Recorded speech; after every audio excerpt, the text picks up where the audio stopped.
Avez-vous déjà eu l'impression que vos échecs étaient trop lourds à porter, que vous étiez tombé si bas qu'il n'y avait plus aucun moyen de remonter? Si c'est le cas, prenez un instant et écoutez bien. Il fut un homme qui échoua de manière si spectaculaire qu'il renia connaître Jésus, non pas une, mais 3 fois, précisément au moment où Jésus avait le plus besoin de lui. Et pourtant ce même homme prononça un jour un seul sermon, à l'issue duquel 3 âmes se tournèrent vers Dieu en un seul jour. Cet homme, c'est Pierre, ou Simon-Pierre, le pécheur impulsif devenu un pilier inébranlable de l'Église primitive. C'est lui qui osa sortir de la barque pour marcher sur l'eau avant de couler quand le doute l'envahit. C'est lui qui renia le Christ quand la peur prit le dessus, mais que ce même Sauveur qui l'avait trahi releva avec amour. Son histoire n'est pas celle de la perfection, mais celle d'une restauration profonde, d'un courage renouvelé et d'une espérance si puissante qu'elle transforma le cours de l'histoire. Mais qu'est-ce qui rend l'histoire de Pierre réellement remarquable? Comment cet homme, jadis connu pour son impulsivité et chute, est-il devenu l'auteur de la première épître de Pierre, une lettre destinée à encourager des croyants accablés par de dures épreuves, leur offrant une espérance et une direction qui résonnent encore aujourd'hui? Si vous vous êtes déjà senti égaré ou si vous traversez actuellement une saison d'épreuves, alors sachez que l'histoire de Pierre vous est adressée. Dans cette vidéo, nous explorerons la transformation extraordinaire de sa vie, de ses instants d'échec, déchirant jusqu'à son triomphe ultime comme berger intrépide du troupeau de Dieu. Chemin faisant, nous dévoilerons les trésors cachés dans son parcours, des leçons capables de parler directement à vos combats personnels. Ne passez pas à côté de ce message, car ce que vous êtes sur le point de découvrir pourrait bien bouleverser à jamais votre manière de percevoir la souffrance et les épreuves. Plongeons ensemble dans cette puissante méditation sur l'espérance vivante à travers les yeux de Pierre. Si vous êtes prêt à faire ce voyage et à découvrir les vérités profondes de la première lettre de Pierre, écrivez-en en commentaire pour nous le faire savoir, et laissez ce récit toucher votre cœur en profondeur. Avant de commencer, nous vous invitons à cliquer sur « J'aime » et à vous abonner à la chaîne. Ce voyage, c'est celui de la parole de Dieu racontée avec le cœur et la foi. Chaque geste de soutien, aussi simple soit-il, nous encourage profondément et permet à la parole du Seigneur de toucher d'autres cœurs en quête de vérité et d'espérance. Maintenant, embarquons ensemble dans l'histoire spéciale du jour, là où les pages de la Bible prennent vie, avec profondeur et lumière. L'histoire de Pierre est l'une des plus grandes transformations jamais racontées, un récit qui commence sur les rivages paisibles de la Galilée et s'achève sur les fondations éternelles de l'Église elle-même. Imaginez un peu un humble pêcheur nommé Simon, aux mains cailleuses, par des années à jeter ses filets, sous le soleil brûlant, se tenant sans le savoir au seuil d'un destin qui allait bouleverser le monde. La vie de Simon était simple, prévisible. Elle suivait le rythme de la mer entre les prises de poissons et les responsabilités familiales. Mais cette existence tranquille fut interrompue le jour où un homme, Jésus de Nazareth, marcha le long du rivage et prononça une phrase qui résonnerait à travers les siècles « Suis-moi et je ferai de toi un pêcheur d'hommes ». Matthieu 4, 19. À cet instant, Simon ne pouvait pas saisir l'ampleur de cet appel. Comment l'aurait-il pu? Il n'était qu'un homme ordinaire, sans statut, sans richesse, sans formation théologique. Mais Simon possédait un cœur disposé à répondre à l'inconnu, et ce petit pas d'obéissance, aussi hésitant soit-il, était tout ce que Jésus attendait. C'est là que sa transformation commença. En suivant Jésus, Simon reçut un nouveau nom, Pierre C, à dire « le roc ». Ce nom n'était pas une simple appellation familière, mais une déclaration prophétique, une vision du rôle que Dieu allait lui confier. Imaginez ces mots prononcés à un pêcheur, aux pieds nus debout sur le sable de Galilée. « Tu es Pierre, et sur cette pierre je bâtirai mon église ». Matthieu 16, 18. Mais voici le paradoxe. Pierre n'était pas encore prêt à être ce roc. En réalité, sa hardiesse le menait souvent à des erreurs qui révélaient combien il avait encore besoin d'être façonné. Par exemple, lorsque Jésus demanda à ses disciples qui ils croyaient qu'il était Pierre, répondit avec assurance, « Tu es le Christ, le Fils du Dieu vivant. » Matthieu, Jésus le félicita pour cette révélation divine, mais quelques instants plus tard, Pierre tenta de réprimander Jésus pour avoir annoncé sa mort prochaine. Et Jésus dut le corriger durement, « Arrière de moi, Satan, tu es un obstacle sur mon chemin. » Matthieu 6, 23. Cette alternance entre déclarations audacieuses et échecs cuisants marqua profondément les débuts de Pierre avec Jésus. Et son plus grand échec, celui qui le hantrait, survint la nuit de l'arrestation de son maître. Imaginez la scène, les flammes d'un feu vacillant, projetant des ombres tremblantes dans la cour, alors que Pierre grelotte non seulement à cause du froid, mais de peur. Quelques heures plus tôt, il avait juré « Même s'il faut mourir avec toi, je ne te renierai pas ». Matthieu 26, 35. Pourtant le voilà incapable de répondre à la simple question d'une servante. « N'étais-tu pas avec Jésus de Galilée? Je ne connais pas cet homme » balbutia Pierre, la voix tremblante de peur. Non pas une, mais 3 fois il renia son Seigneur. Et soudain le chant perçant d'un coq déchira la nuit comme un coup de marteau, rappelant la gravité de sa trahison. L'évangile de Luc rapporte qu'à ce moment précis, Jésus se retourna et regarda Pierre droit dans les yeux. Luc 22, 60 et 1. Imaginez le poids de ce regard, la tristesse, la déception, mais aussi, enfouie en profondeur, la promesse d'une rédemption à venir. Pierre s'enfuit dans la nuit, le cœur brisé, accablé par le poids de sa faute. Mais voici le miracle de son histoire, ce qui ressemblait à une fin tragique n'était en réalité que le commencement de la plus grande transformation de sa vie. Après la résurrection, Jésus retrouva Pierre sur les rives de Galilée dans un moment d'intimité bouleversant. Cette fois, la scène était différente. Ce n'était plus une cour glaciale de trahison, mais un feu réconfortant allumé par Jésus lui-même. Et dans cet espace sacré, Jésus posa 3 fois la même question. « M'aimes-tu » À chaque réponse affirmative de Pierre, Jésus lui confia une mission renouvelée, « Paie mes brebis ». Jean 20 et un 15-17, comme si chaque déclaration d'amour venait effacer une des 3 négations, lavant sa honte et réaffirmant son appel. Mais cette restauration ne fut pas la fin du parcours de Pierre, elle en fut le point de départ. Le jour de la Pentecôte, rempli du Saint-Esprit, Pierre, celui-là même qui avait fui devant une servante, devint un prédicateur intrépide. Il se leva devant une foule immense et proclama l'Évangile avec une puissance telle que 3 personnes furent baptisées ce jour-là. Actes 2, 40 et 1, le leadership de Pierre ne cessa de croître, mais il fut aussi marqué par des persécutions violentes. Il fut emprisonné, battu et finalement martyrisé.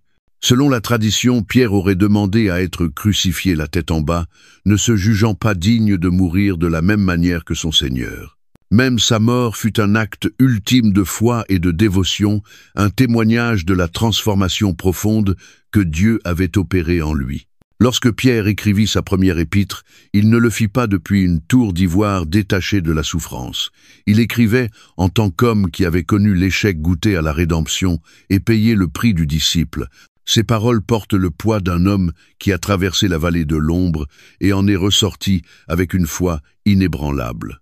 Alors comment un homme si souvent tombé a-t-il pu devenir le roc sur lequel l'Église a été bâtie? La réponse ne réside pas dans la force de Pierre, mais dans la grâce de Dieu. L'histoire de Pierre est un témoignage vivant que Dieu n'appelle pas ceux qui sont qualifiés, il qualifie ceux qu'il appelle. Les échecs qui semblaient le définir sont devenus les pierres mêmes sur lesquelles Dieu a bâti une foi indestructible. Le parcours de Pierre nous pousse à l'introspection. Vous sentez-vous parfois disqualifié par vos erreurs?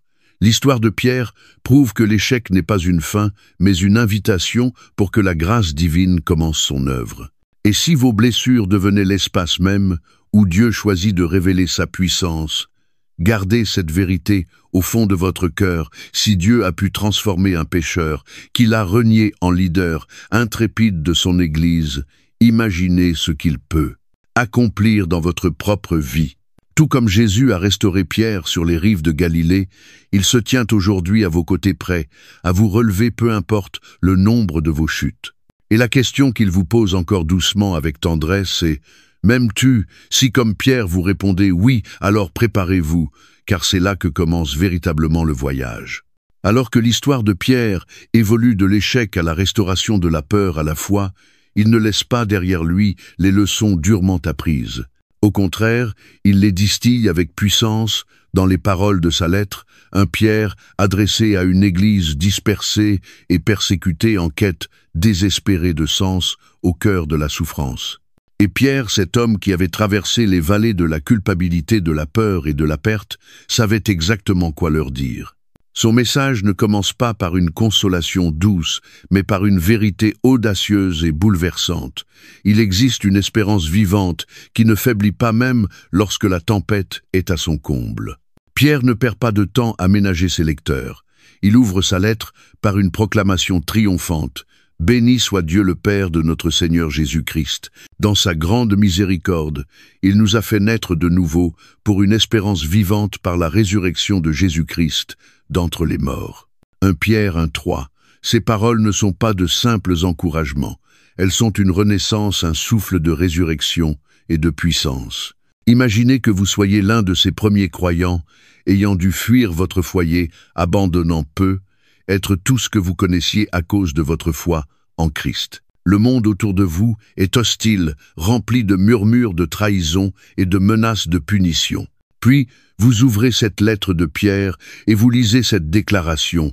Vous êtes nés de nouveau, non pas dans le désespoir, mais dans une espérance vivante, une espérance qui vit parce que le Christ est vivant. Ce n'est pas l'espérance fragile qui rêve de jours meilleurs ou qui dépend de circonstances favorables. C'est une force vivante, ancrée dans la résurrection éternelle inébranlable. Mais que signifie vraiment cette espérance vivante? Pour la comprendre, il faut revenir au parcours même de Pierre. Il savait ce que c'était d'espérer en de fausses sécurités, de compter sur ses propres forces pour finir effondré sous la pression. Lorsque Pierre renia Jésus, son espérance vola en éclats. Mais après avoir vu le Christ ressuscité, l'espérance ne fut plus une émotion passagère, elle devint une réalité vivante. Il avait touché les cicatrices dans les mains du Sauveur, vu le tombeau vide, et compris que la mort avait été vaincue une fois pour toutes. L'espérance de Pierre ne reposait plus sur des circonstances incertaines, mais sur la victoire irrévocable du Christ sur le péché et la mort. C'est cette espérance puissante que Pierre offre maintenant aux croyants éprouvés, les assurant que leur foi n'est pas vaine. La résurrection leur garantit que leurs souffrances sont à la fois temporaires et porteuses de sens. Il poursuit en décrivant l'issue glorieuse de cette espérance, pour un héritage qui ne peut ni se corrompre, ni se souiller, ni se flétrir. Cet héritage vous est réservé dans les cieux. 1 Pierre 1:4, imaginez l'écho de ces paroles dans le cœur des premiers lecteurs de cette lettre. Beaucoup avaient perdu leurs biens, leurs repères rejetés par leur entourage confronté à la perte de tout ce qui leur était cher. Mais Pierre les redirige vers un héritage bien plus précieux que l'or ou les biens matériels.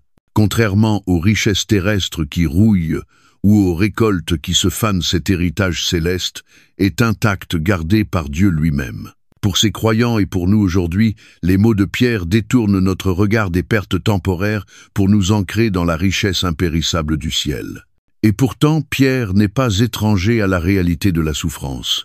Il ne la nie pas, ni ne la minimise, mais la reconnaît avec compassion et lucidité. Vous êtes attristés pour un peu de temps par diverses épreuves. 1 Pierre 1:6, observez ici la subtilité de Pierre. Il ne nie pas leur douleur, mais il refuse aussi qu'elle les définisse.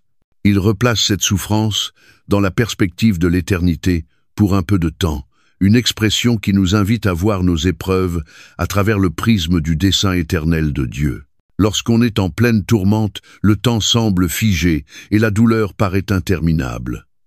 Mais Pierre nous rappelle que face à la gloire éternelle qui nous attend, nos souffrances prennent un autre relief.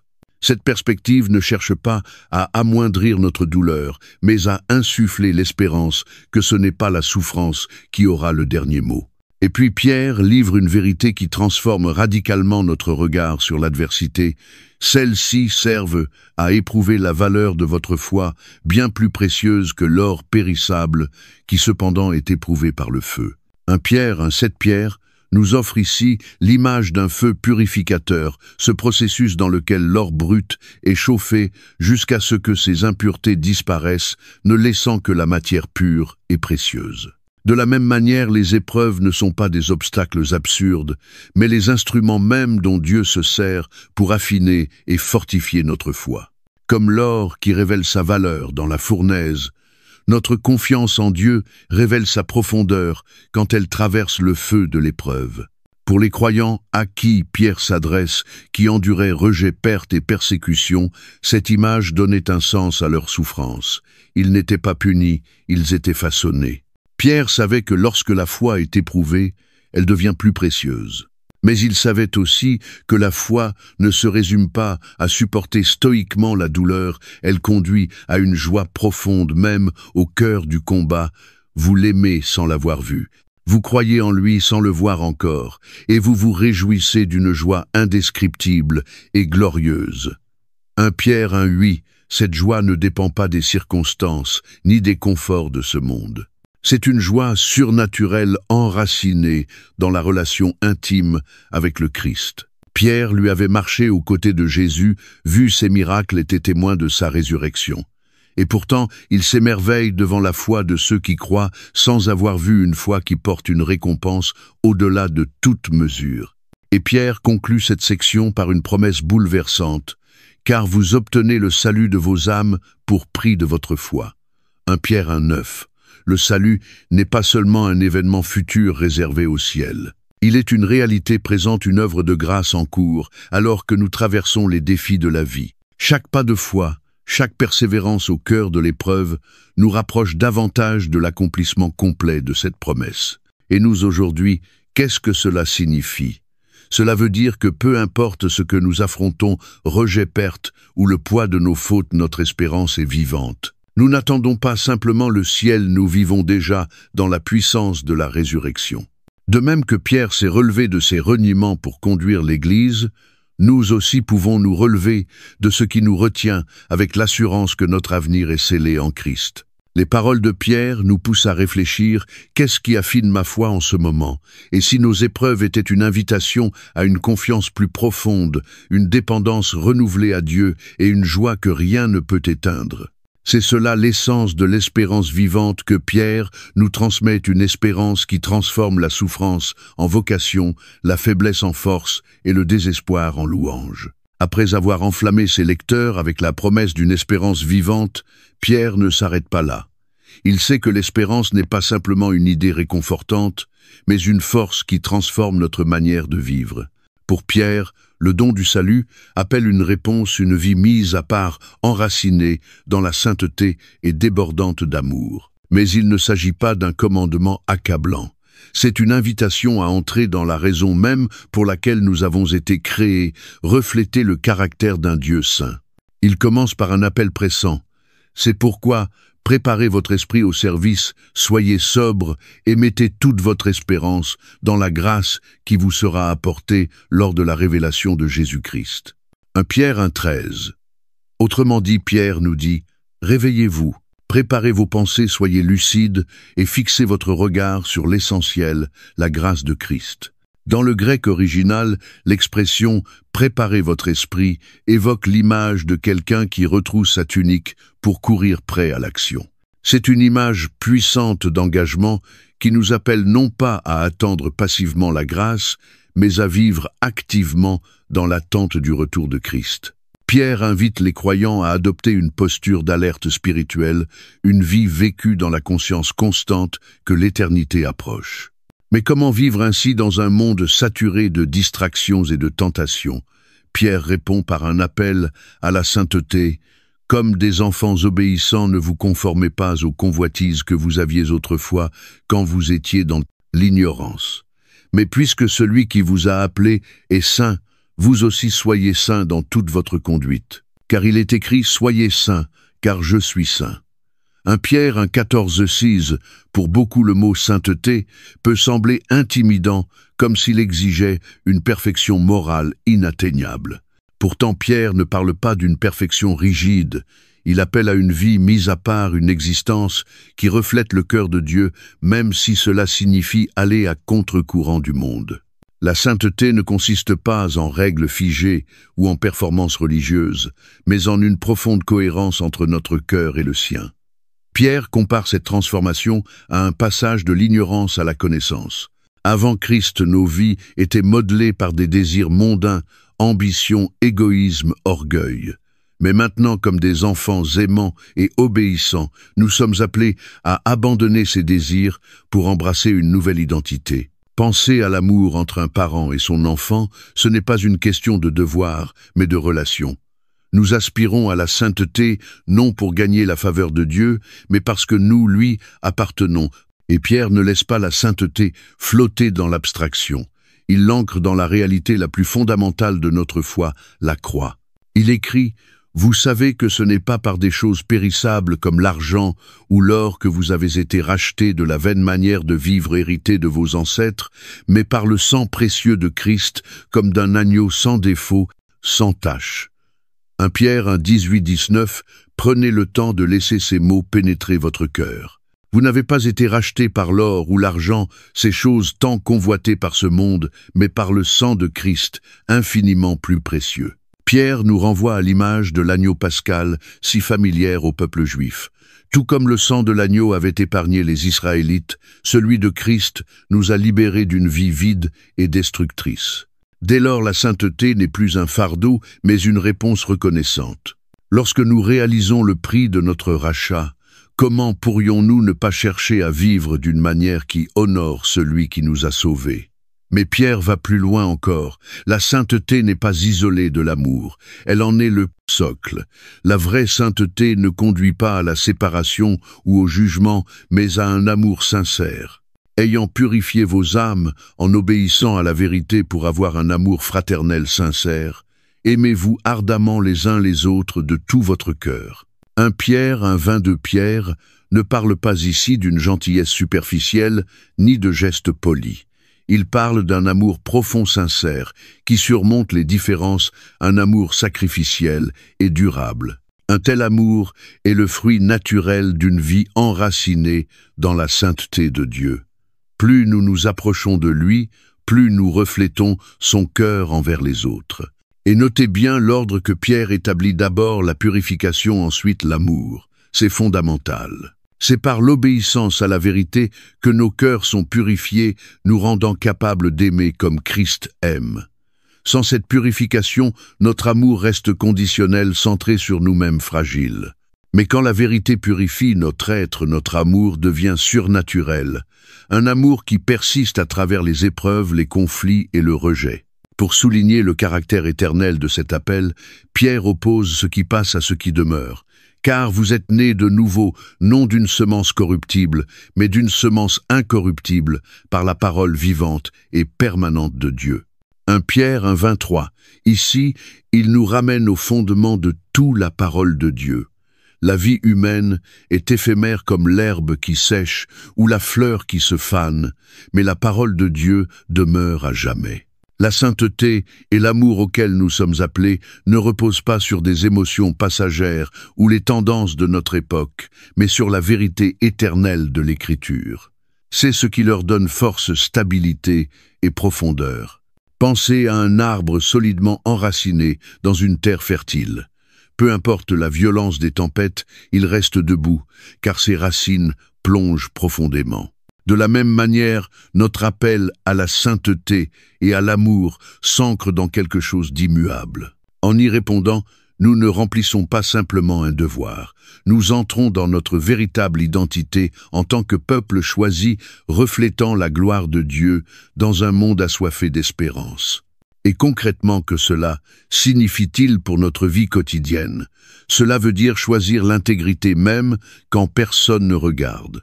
Pardonner même quand l'amertume semble plus facile. Aimer même ceux qui ne le méritent pas, parce que c'est ainsi que Dieu nous a aimés. Les paroles de Pierre nous amènent à réfléchir dans quels domaines avons-nous besoin de nous réaligner avec l'appel de Dieu à la sainteté et à l'amour Y. A-t-il des endroits où nous avons adopté les standards du monde plutôt que ceux de Dieu?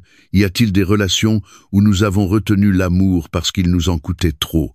L'appel à la sainteté n'est pas un appel à la perfection, mais à l'abandon, à laisser Dieu nous transformer de l'intérieur, pour que nos vies deviennent un témoignage vivant de sa grâce.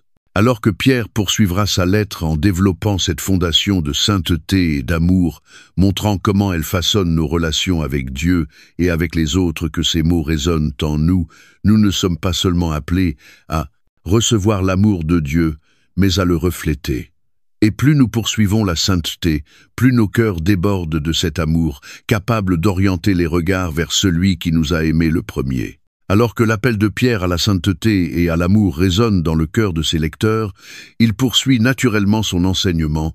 En élargissant la perspective, il passe de la transformation individuelle à l'identité collective de l'Église.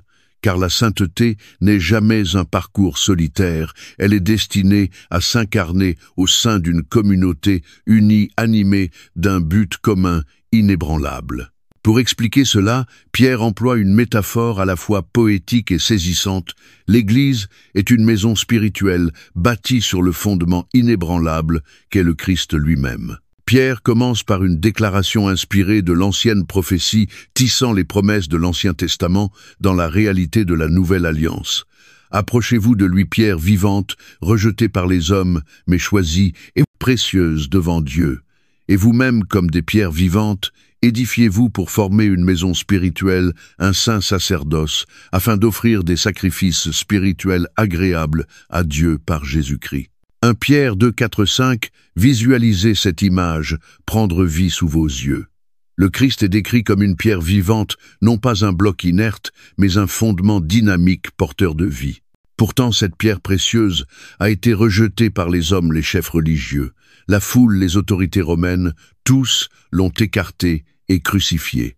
Mais leur rejet n'a nullement altéré sa valeur. Au contraire, il a accompli le dessein de Dieu. Ce que le monde a rejeté, Dieu l'a élevé au rang de pierre angulaire du salut. La référence à la pierre angulaire est profondément significative. Dans l'architecture ancienne, cette pierre était la première posée soigneusement choisie, car elle déterminait l'alignement, la stabilité et la solidité de toute la construction.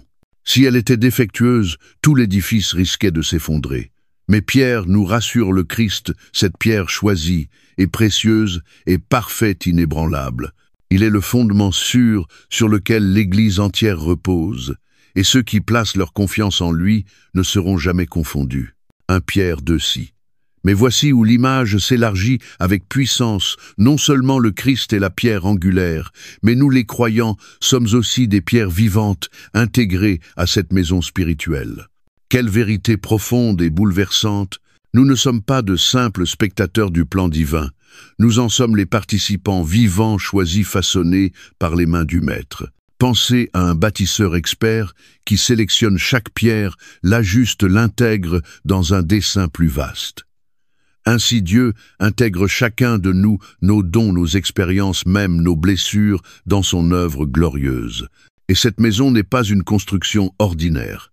C'est une demeure spirituelle où la présence de Dieu réside comme le temple autrefois à Jérusalem.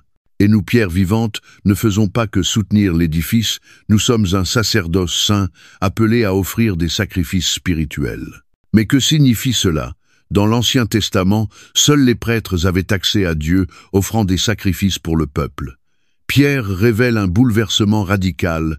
Désormais, chaque croyant est prêtre. Nous avons tous accès direct à Dieu, appelés à lui offrir non plus des animaux, mais des sacrifices de louange, d'obéissance et de service. Réfléchissez un instant, lorsque vous priez, servez ou choisissez la droiture même dans le secret, ce ne sont pas de simples gestes, ce sont des offrandes spirituelles qui réjouissent le cœur de Dieu.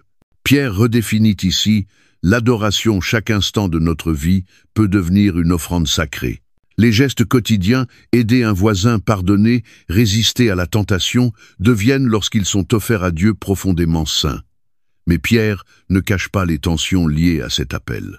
Il reconnaît que si le Christ est la pierre de fondation pour les croyants, il est aussi une pierre d'achoppement pour ceux qui le rejettent. 1 Pierre 2, 7, 8. Ce rejet n'est pas accidentel. il est volontaire. Comme les bâtisseurs qui rejettent des pierres qu'ils jugent inutilisables, beaucoup ont rejeté Jésus parce qu'il ne correspondait pas à leurs attentes. Pourtant, ce rejet accomplit encore une fois le plan de Dieu, et il nous rappelle que suivre Christ signifie souvent marcher à contre-courant. Vous êtes-vous déjà senti rejeté ou mis à l'écart à cause de votre foi? Les paroles de Pierre sont un baume, de même que Christ fut rejeté mais exalté. Ses disciples trouvent leur vraie identité non dans l'approbation du monde, mais dans l'appel de Dieu. Le rejet du monde n'est pas un signe d'échec, mais une confirmation que nous sommes alignés avec celui qui fut rejeté et pourtant élu. Et pour enraciner cette identité, Pierre emploie des mots parmi les plus beaux et puissants des Écritures. Vous, au contraire, vous êtes une race élue, un sacerdoce royal, une nation sainte, un peuple acquis, afin que vous annonciez les vertus de celui qui vous a appelé des ténèbres à son admirable lumière. 1 Pierre 2,9, laissez ces mots vous imprégner élus, royaux saints, peuple acquis. Ce ne sont pas des titres qu'on mérite, mais des grâces reçues. Pierre emprunte ici le langage que Dieu utilisait autrefois pour Israël, mais il l'applique à l'Église, montrant que tous ceux qui croient en Christ sont désormais le peuple de l'Alliance. Nous sommes royaux car nous appartenons au roi des rois, prêtres car nous avons accès à Dieu, saints car nous avons été mis à part pour ses desseins. Et cette identité implique une mission: proclamer les louanges de celui qui nous a appelés des ténèbres à sa lumière. Ce n'est pas seulement un privilège, c'est une vocation. Nous étions perdus esclaves du péché, de la peur, de la honte, mais Dieu nous a appelés dans la clarté de sa présence. Et désormais nos vies entières deviennent témoignages vivants de sa puissance. Pierre insiste encore sur cette transformation radicale. Vous qui autrefois n'étiez pas un peuple, vous êtes maintenant le peuple de Dieu. Vous qui n'aviez pas obtenu miséricorde, vous avez maintenant obtenu miséricorde. 1 Pierre 2 dit. Cette déclaration qui fait écho au prophète Osée souligne le bouleversement de notre destinée. Autrefois exclus, étrangers à Dieu, nous sommes maintenant membres à part entière de sa famille. Ce n'est pas simplement un changement de statut, c'est une nouvelle naissance, une nouvelle mission, une nouvelle espérance. Et lorsque Pierre conclut cette section, le message est limpide: l'Église n'est pas un bâtiment ni une institution. C'est une communauté vivante de croyants unis en Christ, bâtis sur lui. Notre identité de peuple de Dieu nous appelle à vivre autrement, à refléter sa gloire et à proclamer son nom à un monde assoiffé d'espérance. Et pour nous aujourd'hui, que signifie tout cela? Cela signifie que votre place dans la maison spirituelle de Dieu compte. Que vous vous sentiez comme une pierre taillée avec soin ou une pierre fissurée, Dieu vous a choisi pour une raison. Votre histoire, vos dons, vos cicatrices, tout cela a sa place dans son œuvre. Ensemble, comme pierre vivante, nous devenons la demeure de Dieu sur la terre, une lumière dans l'obscurité. Alors que vous méditez sur les paroles de Pierre, posez-vous ces questions: comment puis-je pleinement embrasser mon rôle de pierre vivante dans la maison que Dieu construit? Quel sacrifice puis-je offrir en tant que prêtre de cette communauté sainte? Et comment ma vie peut-elle proclamer les louanges de celui qui m'a tiré des ténèbres? La construction de cette maison spirituelle continue. Chaque acte de foi, d'amour, d'obéissance ajoute une pierre à l'édifice. Êtes-vous prêt à prendre votre place et à bâtir avec Dieu quelque chose d'éternel? Alors que Pierre développe sa vision d'une maison spirituelle solidement édifiée sur la pierre angulaire qu'est le Christ, il ne perd pas de vue la réalité concrète de ses lecteurs. Ceux-ci ne se débattent pas simplement avec des questions théologiques abstraites, mais affrontent des épreuves bien réelles, écrasantes: persécutions, rejet, précarité, incertitude. Et Pierre, lui qui autrefois s'était effondré sous la pression, mais qui se tint ensuite ferme jusqu'au martyre, sait exactement ce dont ils ont besoin. Il ne leur promet ni échappatoire, ni soulagement immédiat, mais leur offre quelque chose de plus puissant: la motivation de persévérer enracinés dans l'exemple du Christ et dans l'espérance d'une gloire éternelle. Pierre commence par nommer une réalité inconfortable mais inévitable: la souffrance. Il ne l'aborde pas comme une éventualité mais comme une certitude pour ceux qui suivent Christ. Pourtant, au lieu de s'attarder sur la douleur, il la redéfinit dans une perspective plus vaste. Même si vous souffrez pour la justice, vous êtes heureux. 1 Pierre 3, 14. À première vue, cette affirmation semble contradictoire. Comment la souffrance pourrait-elle être une bénédiction? Pierre sait que ses lecteurs se posent la même question. Il les invite alors à dépasser la douleur immédiate pour entrevoir le dessein caché dans leurs épreuves. Souffrir pour la justice n'est pas une punition, mais un privilège. C'est la preuve d'une vie fidèle, tellement fidèle qu'elle devient une menace pour les ténèbres du monde. En cela, il marche dans les pas mêmes du Christ qui a souffert jusqu'au bout pour offrir le salut à l'humanité. Pierre les exhorte à ne pas céder à la peur, n'ayez aucune crainte d'eux et ne soyez pas troublés, mais sanctifiez dans vos cœurs Christ le Seigneur. 1 Pierre 3, 14, 15. Face à l'opposition, la peur est une réaction naturelle. Mais Pierre propose une alternative radicale, la révérence envers Christ. Plutôt que de laisser la peur dicter leurs actions, il les appelle à centrer leur confiance sur la Seigneurie de Jésus. Ce n'est pas du courage aveugle, mais un acte profond de foi. En élevant Christ au-dessus de leurs circonstances, ils acquièrent une perspective nouvelle dans laquelle le pouvoir de leurs ennemis pâlit face à l'autorité de leur Sauveur. Pierre leur donne ensuite un outil essentiel, leur témoignage. Soyez toujours prêts à défendre l'espérance qui est en vous devant tous ceux qui vous en demandent compte, mais faites-le avec douceur et respect. 1 Pierre 3, 15. Pierre ne leur dit pas seulement de survivre à la souffrance, il les invite à l'utiliser. Leur persévérance devient un témoignage vivant. Imaginez quelqu'un observant la paix intérieure d'un croyant en plein tourment et lui demandant « Comment fais-tu pour ne pas t'effondrer ?» Cette question devient une porte grande ouverte pour l'Évangile. Mais Pierre précise que la réponse doit être empreinte de douceur et de respect. Le but n'est pas de débattre ou d'écraser l'autre, mais de refléter l'amour du Christ, même dans la douleur. Il les ramène alors à l'exemple suprême d'endurance, Jésus-Christ. Christ aussi a souffert une fois pour les péchés, lui juste pour des injustes, afin de vous amener à Dieu. 1 Pierre 3, 18. La souffrance du Christ n'était pas vaine, elle était rédemptrice. Le seul véritablement juste a porté le poids du péché pour amener les injustes à Dieu. Pierre veut que ses lecteurs comprennent que leur propre souffrance peut elle aussi porter du fruit. Elle affine leur foi, témoigne au monde et les rapproche de Dieu. Lorsqu'ils endurent avec un cœur juste, ils participent à la mission même du Christ.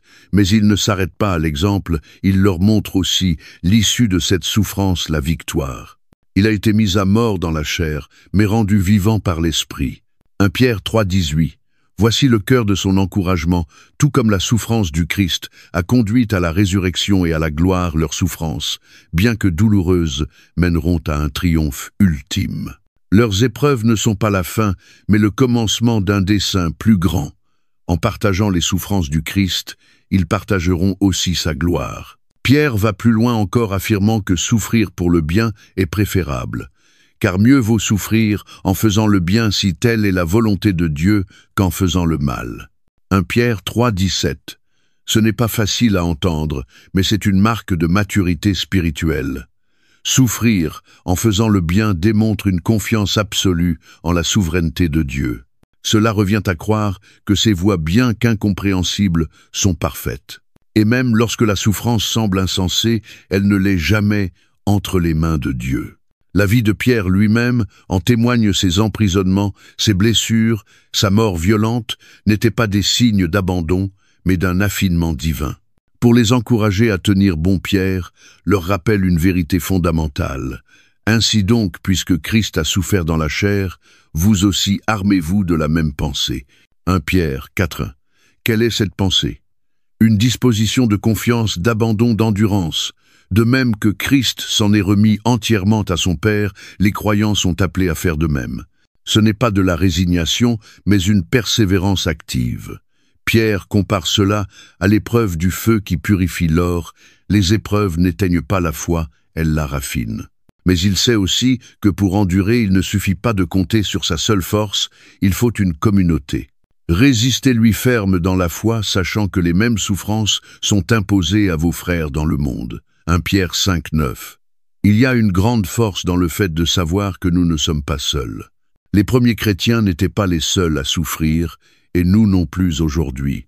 À travers les siècles, des croyants ont tenu bon fortifiés par le même esprit enraciné dans la même espérance. Cette même famille de la foi existe encore aujourd'hui et elle nous entoure, nous soutient, nous rappelle que nous faisons partie d'un corps plus vaste. Et enfin, Pierre conclut son exhortation par une promesse puissante ancrée dans la grâce divine. Le Dieu de toute grâce qui vous a appelé à sa gloire éternelle, en Jésus-Christ, vous perfectionnera lui-même après que vous aurez souffert un peu de temps. Il vous affermira, vous fortifiera, vous rendra inébranlable. 1 Pierre 5 dit, « Cette promesse est comme une encre pour toute âme en souffrance. » Oui, la souffrance est réelle, mais elle est temporaire. Et la restauration de Dieu est éternelle. Ce n'est pas un simple pansement sur une blessure, c'est une transformation profonde qui nous rend plus forts, plus enracinés dans la foi que jamais. De même que Pierre, cet homme brisé qui avait renié, est devenu le roc sur lequel Christ a bâti. Son Église, nous aussi, nos douleurs, peuvent devenir les pierres de fondation d'une œuvre divine si nous les remettons entre les mains de Dieu. Et pour nous aujourd'hui, que signifient ces paroles? Elles signifient que face au rejet, à la souffrance ou à la persécution, nous pouvons trouver force et consolation en sachant que nous marchons sur les traces du Christ. Elles signifient que notre douleur n'est pas vaine, elle est tissée dans un dessein plus vaste que nous ne comprenons peu, être pas encore, mais que nous verrons un jour dans toute sa gloire. Et elles signifient que nous ne sommes jamais seuls, nous appartenons à une famille de croyants qui se tiennent debout ensemble dans la foi. Les paroles de Pierre nous poussent à réfléchir comment nos épreuves actuelles pourraient-elles devenir des occasions de croissance de témoignage. Comment pouvons-nous, à l'image du Christ, traverser la souffrance avec un cœur ancré dans la confiance? Car lorsque nous embrassons cette perspective, nous découvrons que la souffrance n'est pas une fin, elle est un passage vers une gloire infiniment plus grande que toute douleur passagère. Et comme Pierre le rappellera bientôt, la récompense qui nous attend dépasse tout ce que notre esprit peut imaginer. Alors tiendrez-vous ferme, sachant que la restauration de Dieu s'approche. Alors que Pierre guide ses lecteurs à travers le feu purificateur de la souffrance, il les prépare à un autre défi, plus subtil, mais tout aussi redoutable, vivre fidèlement dans un monde qui ne comprend pas, voire rejette leur foi. Les premiers chrétiens dispersés dans les provinces romaines formaient une minorité au sein d'une culture païenne dominante. Ils étaient perçus comme des étrangers souvent incompris, accusés à tort, simplement parce qu'ils avaient choisi de suivre le Christ. Conscient du poids de cette tension, Pierre les équipe pour la traverser avec sagesse, dignité et une loyauté inébranlable envers Dieu. Il commence par un rappel puissant de leur véritable identité, posant ainsi les fondations de leur comportement. « Bien-aimés, je vous exhorte comme étrangers et voyageurs sur la terre à vous abstenir des convoitises charnelles qui font la guerre à l'âme. » 1 Pierre 2:11. Le vocabulaire ici est significatif, étranger et voyageur. Pierre leur rappelle que leur véritable citoyenneté n'est pas de ce monde mais céleste. Ils ne font que passer sur cette terre en route vers leur patrie éternelle. Cette perspective transforme tout, elle déplace leur regard de la recherche d'approbation terrestre vers une vie consacrée à un royaume éternel. Mais ce changement de regard s'accompagne d'un combat intérieur, celui contre les désirs de la chair, ces forces invisibles mais réelles qui cherchent à éloigner l'âme de Dieu. Pierre ne minimise pas l'enjeu, c'est une guerre qui exige vigilance et discipline. Pourtant, cet appel à la sainteté ne concerne pas uniquement la pureté personnelle. Il s'agit aussi du témoignage offert au monde. Pierre poursuit « Ayez une bonne conduite parmi les païens, afin que là même où ils vous calomnient comme si vous étiez des malfaiteurs, ils remarquent vos bonnes œuvres et glorifient Dieu au jour où il les visitera. » 1 Pierre 2:12. C'est une stratégie de témoignage silencieux.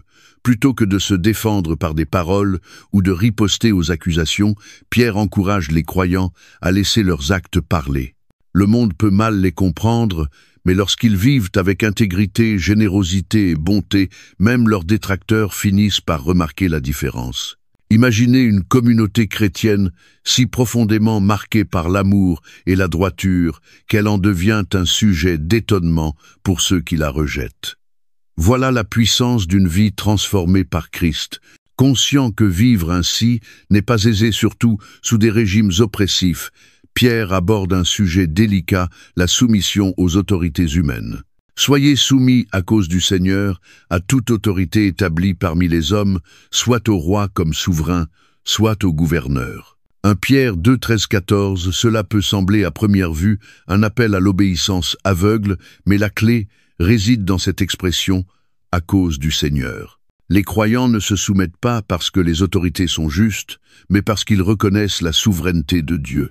Il ne s'agit pas de compromission, mais d'un acte de foi honorer Dieu à travers leur conduite, même lorsque les structures humaines sont faillibles. C'est une adoration silencieuse, une manière de dire « ma loyauté ultime est envers celui qui règne au-dessus de tout ». Mais que faire lorsque ces autorités s'opposent à Dieu? Pierre n'élude pas cette réalité. Sa propre vie en est l'exemple. Il s'est opposé aux dirigeants qui voulaient faire taire l'Évangile, déclarant dans Actes 5, 29 « Il faut obéir à Dieu plutôt qu'aux hommes ». Ainsi, la soumission trouve ses limites lorsque l'obéissance à Dieu est en jeu. Même alors, Pierre appelle à une résistance empreinte d'humilité et non de rébellion violente. Il insiste ensuite sur la liberté que les croyants ont en Christ. Vivez comme des hommes libres, sans faire de la liberté un voile pour la méchanceté, mais vivez comme des serviteurs de Dieu. 1 Pierre 2, 16. C'est une vérité profonde et paradoxale. Les croyants sont libres du péché, du jugement de la loi, des attentes du monde. Mais cette liberté ne devient pas un prétexte pour vivre selon la chair. Elle est enracinée dans l'obéissance volontaire à Dieu. Être serviteur de Dieu, c'est découvrir la plus profonde des libertés, celle d'aimer, de servir, de vivre selon le dessein du Créateur. Pierre résume cette posture de vie par un verset d'une clarté exemplaire. Honorez tout le monde, aimez les frères, craignez Dieu, honorez le roi. 1 Pierre 2, 17. Un véritable code de conduite dans un monde sécularisé. Honorez tout le monde, chaque personne porte l'image de Dieu, quelles que soient ses croyances. Aimer les frères, l'Église, est une famille, un refuge où l'amour mutuel est vital. Craignez Dieu, c'est le fondement. Dieu est au-dessus de toutes les autorités humaines. Honorez le roi, même si les dirigeants sont imparfaits, l'honneur peut être rendu sans compromis de foi. Cet équilibre est essentiel, respecter les institutions humaines sans les idolâtrer. En agissant ainsi, les croyants témoignent de leur allégeance première à Dieu et leur vie devient un reflet silencieux mais puissant de l'Évangile. Pierre sait toutefois que même avec une vie honorable, les croyants feront face à l'injustice. Il leur rappelle alors l'exemple qu'ils doivent suivre. C'est à cela que vous avez été appelés, car Christ aussi a souffert pour vous, vous laissant un exemple afin que vous suiviez ses traces. 1 Pierre 2, 20 et 1 Il les ramène au cœur de la foi chrétienne, le Christ souffrant et soumis. Lui, innocent, a supporté l'injustice sans menacer, sans riposter. Lui qui insultait ne rendait pas l'insulte. Maltraité ne faisait point de menace, mais s'en remettait à celui qui juge justement. 1 Pierre 2, 23, Pierre appelle les croyants à adopter la même posture. Face à l'incompréhension ou aux accusations, ils sont invités à répondre non par la colère, mais par une confiance tranquille en Dieu, le juste juge. Pensez à la force qu'il faut pour répondre à l'hostilité avec grâce. Ce n'est pas de la faiblesse, c'est du courage spirituel. Supporter l'injustice sans haine, c'est manifester le cœur du Christ. Les premiers chrétiens soumis à l'oppression romaine avaient besoin de cette vérité, et nous aussi aujourd'hui. Le message de Pierre se conclut sur une promesse: Dieu voit leur fidélité, et il la récompensera. Aucun acte d'obéissance, aucune souffrance silencieuse n'est vaine. Tout contribue à un dessein plus grand, la gloire de Dieu. Et pour nous aujourd'hui, cela signifie que lorsque nous faisons face à l'incompréhension, au rejet ou aux tensions dans notre foi, nous avons un choix. Réagir avec ressentiment ou suivre l'exemple de Pierre et vivre avec honneur, confiance et douceur, laissant Dieu utiliser notre témoignage pour toucher les cœurs. Les paroles de Pierre nous invitent à réfléchir, vivons-nous comme des ambassadeurs du Christ, montrant au monde une voie différente? Plaçons-nous notre confiance dans la justice et le timing de Dieu, même quand tout semble injuste, le monde nous observe. Et à travers nos vies, il peut entrevoir soit la lumière du Christ, soit le reflet des ténèbres qu'il connaît déjà. Soyons un peuple qui choisit l'honneur, qui aime sans condition, et qui vit dans la liberté véritable, celle qui naît de la soumission, joyeuse à celui qui tient l'éternité entre ses mains. Le message de Pierre sur l'honneur et la fidélité envers Dieu ne s'arrête pas à la manière de vivre dans un monde sécularisé. Il sait que la force du témoignage d'un croyant commence d'abord à la maison, dans la famille, au sein de ses relations proches qui forment les fondations de notre vie. En tournant son attention vers le foyer chrétien, Pierre révèle une vérité profonde, la manière dont nous aimons, servons et respectons les autres dans nos familles et communautés de foi n'est pas seulement le reflet de notre caractère, c'est aussi un témoignage puissant de l'amour transformateur du Christ.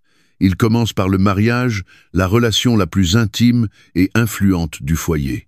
Il s'adresse à la fois aux femmes et aux hommes, mais ses paroles visent un objectif plus grand, montrer comment l'amour vécu dans le cercle familial peut révéler Christ aux autres mêmes sans mots. Femmes, soyez de même soumises à vos maris, afin que si quelques-uns n'obéissent pas à la parole, ils soient gagnés sans parole par la conduite de leurs femmes, en voyant votre manière de vivre pure et respectueuse. 1 Pierre 3, 1, 2. À première vue, ces versets peuvent sembler difficiles à recevoir, surtout dans notre époque actuelle. Mais les paroles de Pierre puisent leur sens non pas dans des normes culturelles figées, mais dans la puissance silencieuse d'un amour christique. Dans le contexte de l'Église primitive, de nombreuses femmes étaient venues à la foi alors que leur mari ne l'était pas. Elles vivaient donc dans des foyers spirituellement divisés, souvent confrontés à l'incompréhension ou à l'opposition. Pourtant, Pierre ne les incite ni à la confrontation, ni à l'imposition. Il les invite à une force tranquille enracinée dans la grâce. La soumission ici n'implique ni infériorité, ni passivité aveugle. Elle représente l'attitude d'un cœur aligné sur l'humilité et la douceur du Christ. Imaginez le courage d'une femme chrétienne, persévérant dans l'amour et la bonté au sein d'un foyer où sa foi n'est pas partagée. Sans prêcher ni presser, elle vit une foi si authentique, si rayonnante, qu'elle devient un message vivant, témoignage silencieux mais puissant, qui peut attendrir même les cœurs les plus durs. Mais Pierre n'en reste pas là. Il s'adresse également aux maris avec une exigence tout aussi forte. Maris, vivez de même avec vos femmes, en tenant compte de leur nature plus délicate. Honorez-les comme cohéritières de la grâce de la vie, afin que rien ne fasse obstacle à vos prières. 1 Pierre 3, 7, le terme « plus délicate » n'exprime pas une infériorité, mais renvoie à la vulnérabilité que les femmes pouvaient avoir dans la société de l'époque, notamment sur le plan légal et social. Pierre appelle les maris non à dominer, mais à protéger, respecter et honorer. Et ce qu'il affirme est révolutionnaire pour son temps, les femmes sont des cohéritières de la grâce à égalité dans le royaume de Dieu. Le mari est donc invité à la tendresse, à la considération, à l'écoute. Cette instruction révèle une vérité profonde, la santé spirituelle dans le foyer influence directement la croissance spirituelle individuelle. Lorsqu'un mari ne traite pas sa femme avec honneur, sa communion avec Dieu en souffre. Ainsi, l'amour vécu dans nos relations reflète directement notre compréhension de la grâce divine. Depuis les liens du mariage, Pierre élargit ensuite sa vision à la communauté plus large des croyants. Il voit l'Église comme une famille élargie, un lieu où doivent régner l'amour, la compassion et l'humilité. Enfin, ayez tous les mêmes pensées, les mêmes sentiments. Aimez-vous comme des frères, soyez compatissants, humbles. 1 Pierre 3, 8. Ces mots ne sont pas de simples idéaux, mais des vertus essentielles pour tous ceux qui veulent incarner l'Évangile dans la communauté. Être d'un même esprit ne signifie pas penser tous de la même manière, mais être unis dans un même but, l'amour du Christ. Dans un monde divisé, l'Église est appelée à être un havre d'unité où la foi commune dépasse les divergences personnelles. Mais l'unité ne peut exister sans compassion, sans sensibilité à la souffrance de l'autre, sans humilité. Pierre sait que l'Église n'est pas parfaite. Il y aura des tensions, des malentendus, des blessures. C'est pourquoi il insiste, la compassion permet de pleurer avec ceux qui pleurent, de se réjouir avec ceux qui se réjouissent, de marcher ensemble dans les hauts comme dans les bas. L'humilité, elle est le ciment qui rend cela possible, car elle nous rappelle que tous, sans exception, avons besoin de la grâce. Et pour que cette communauté soit un vrai reflet du royaume, elle doit aller encore plus loin, ne rendez pas mal pour mal ou injure pour injure. Bénissez au contraire, car c'est à cela que vous avez été appelés, afin d'hériter la bénédiction. 1 Pierre 3,9. Pierre reconnaît que même dans l'Église, nous serons parfois blessés. Mais la réaction attendue n'est pas celle du monde. Il n'est pas question de vengeance ou de rancune, mais de bénédiction. Oui, bénir ceux qui nous blessent, pardonner ceux qui nous offensent, non parce qu'ils le méritent, mais parce que c'est ainsi que Christ nous a aimés. Imaginez une église où le pardon coule librement, où les conflits se résolvent, dans la grâce, où la bénédiction l'emporte toujours sur l'amertume. Une telle église devient un témoignage vivant de la puissance de l'Évangile. Pierre nous pousse alors à la réflexion. Vivons-nous cet appel dans nos familles, dans nos églises? Y a-t-il des relations où nous avons retenu le pardon, laissé l'orgueil creuser des distances? Y a-t-il des occasions où nous pourrions offrir la grâce plutôt que de nourrir le ressentiment? Enfin, Pierre ancre tout son enseignement relationnel dans une perspective éternelle. La récompense n'est pas forcément dans la résolution immédiate des conflits ou l'approbation des autres, mais dans la bénédiction que Dieu réserve à ceux qui marchent dans ses voies, une bénédiction présente, mais aussi future éternelle, une vie de paix, de joie et de communion avec lui. Dans notre monde moderne, les paroles de Pierre nous interpellent encore. Comment pouvons-nous bâtir des foyers et des communautés où l'amour du Christ n'est pas seulement prêché, mais vécu au quotidien? Imaginons des couples où le pardon est un réflexe des familles, où règne respect et humilité des églises, où l'amour unit malgré les différences. Voilà le rêve de Pierre, une église qui vit l'amour du Christ jusque dans les détails de ses relations. Alors, à la lumière de cet appel, posons-nous la question: comment puis-je être un artisan de paix, d'amour et d'humilité dans ma maison et ma communauté de foi? Y a-t-il des liens à restaurer, des pardons à offrir, engagements nouveaux à prendre pour honorer et servir ceux que Dieu a placés autour de moi? Les relations que nous cultivons aujourd'hui, dans nos foyers comme dans l'Église, font partie du plan de Dieu pour toucher le monde. Lorsque nous aimons comme Christ a aimé, nous devenons une fenêtre ouverte sur le ciel. Es-tu prêt à bâtir ce genre d'héritage? Alors que Pierre conduit ses lecteurs à travers les fondations de l'amour et de l'unité dans le foyer et l'Église, il les amène maintenant vers une réalité plus profonde, les dons que Dieu a confiés à chaque croyant pour le service des autres. Ces dons ne sont pas de simples talents ou aptitudes naturelles. Ils sont des responsabilités sacrées données par Dieu pour édifier la communauté et refléter sa gloire. Pour Pierre, l'Église n'est pas une structure où l'on se contente d'assister, mais un organisme vivant, vibrant, où chacun a une place unique et précieuse. Personne n'est insignifiant et aucun don n'est inutile lorsqu'il est remis entre les mains de celui qui l'a donné. Pierre commence par rappeler que tout dans la vie chrétienne découle de l'amour. Avant tout, ayez les uns pour les autres un amour ardent, car l'amour couvre une multitude de péchés. 1 Pierre 4,8, cet amour n'est pas un sentiment superficiel. C'est un amour profond, sacrificiel, qui pardonne et qui unifie. Pierre insiste sur le fait que l'amour est le terreau où grandissent tous les dons spirituels. Sans lui-même, les actes de service les plus impressionnants perdent leur sens. Ces paroles rejoignent celles de Paul en 1 Corinthiens 13. « Si je n'ai pas l'amour, je ne suis rien ». Pour Pierre, aimer, c'est choisir de pardonner, de réparer, de préserver l'unité face aux défauts inévitables de l'humanité. Imaginez une église où un tel amour règne, où les erreurs ne divisent pas mais rapprochent, où la grâce l'emporte sur les rancunes, où les relations se tissent dans la patience et la compassion. Pierre appelle les croyants à créer cet espace, car c'est là que les dons spirituels peuvent s'épanouir librement. À partir de cette base, Pierre entre dans le concret du service, exercer l'hospitalité les uns envers les autres sans murmure. 1 Pierre 4,9. Dans l'Église primitive, l'hospitalité était essentielle. C'était chez les croyants que l'on priait, partageait les repas, accueillait les voyageurs. Mais ouvrir sa maison demandait des sacrifices de temps, d'énergie, de confort, et il était facile de se lasser. C'est pourquoi Pierre insiste, l'hospitalité ne se limite pas à un espace physique, c'est un espace spirituel où l'on se sent accueilli, respecté, aimé. C'est une image du cœur de Dieu qui nous invite à venir trouver le repos en lui. Et aujourd'hui, dans un monde marqué par la solitude et l'individualisme, l'hospitalité peut être un ministère puissant. Elle n'exige pas de grandes ressources, parfois un café partagé, une oreille attentive ou une invitation chaleureuse suffisent à manifester l'amour du Christ. Et lorsque c'est fait sans plainte, avec joie, cela devient un acte d'adoration.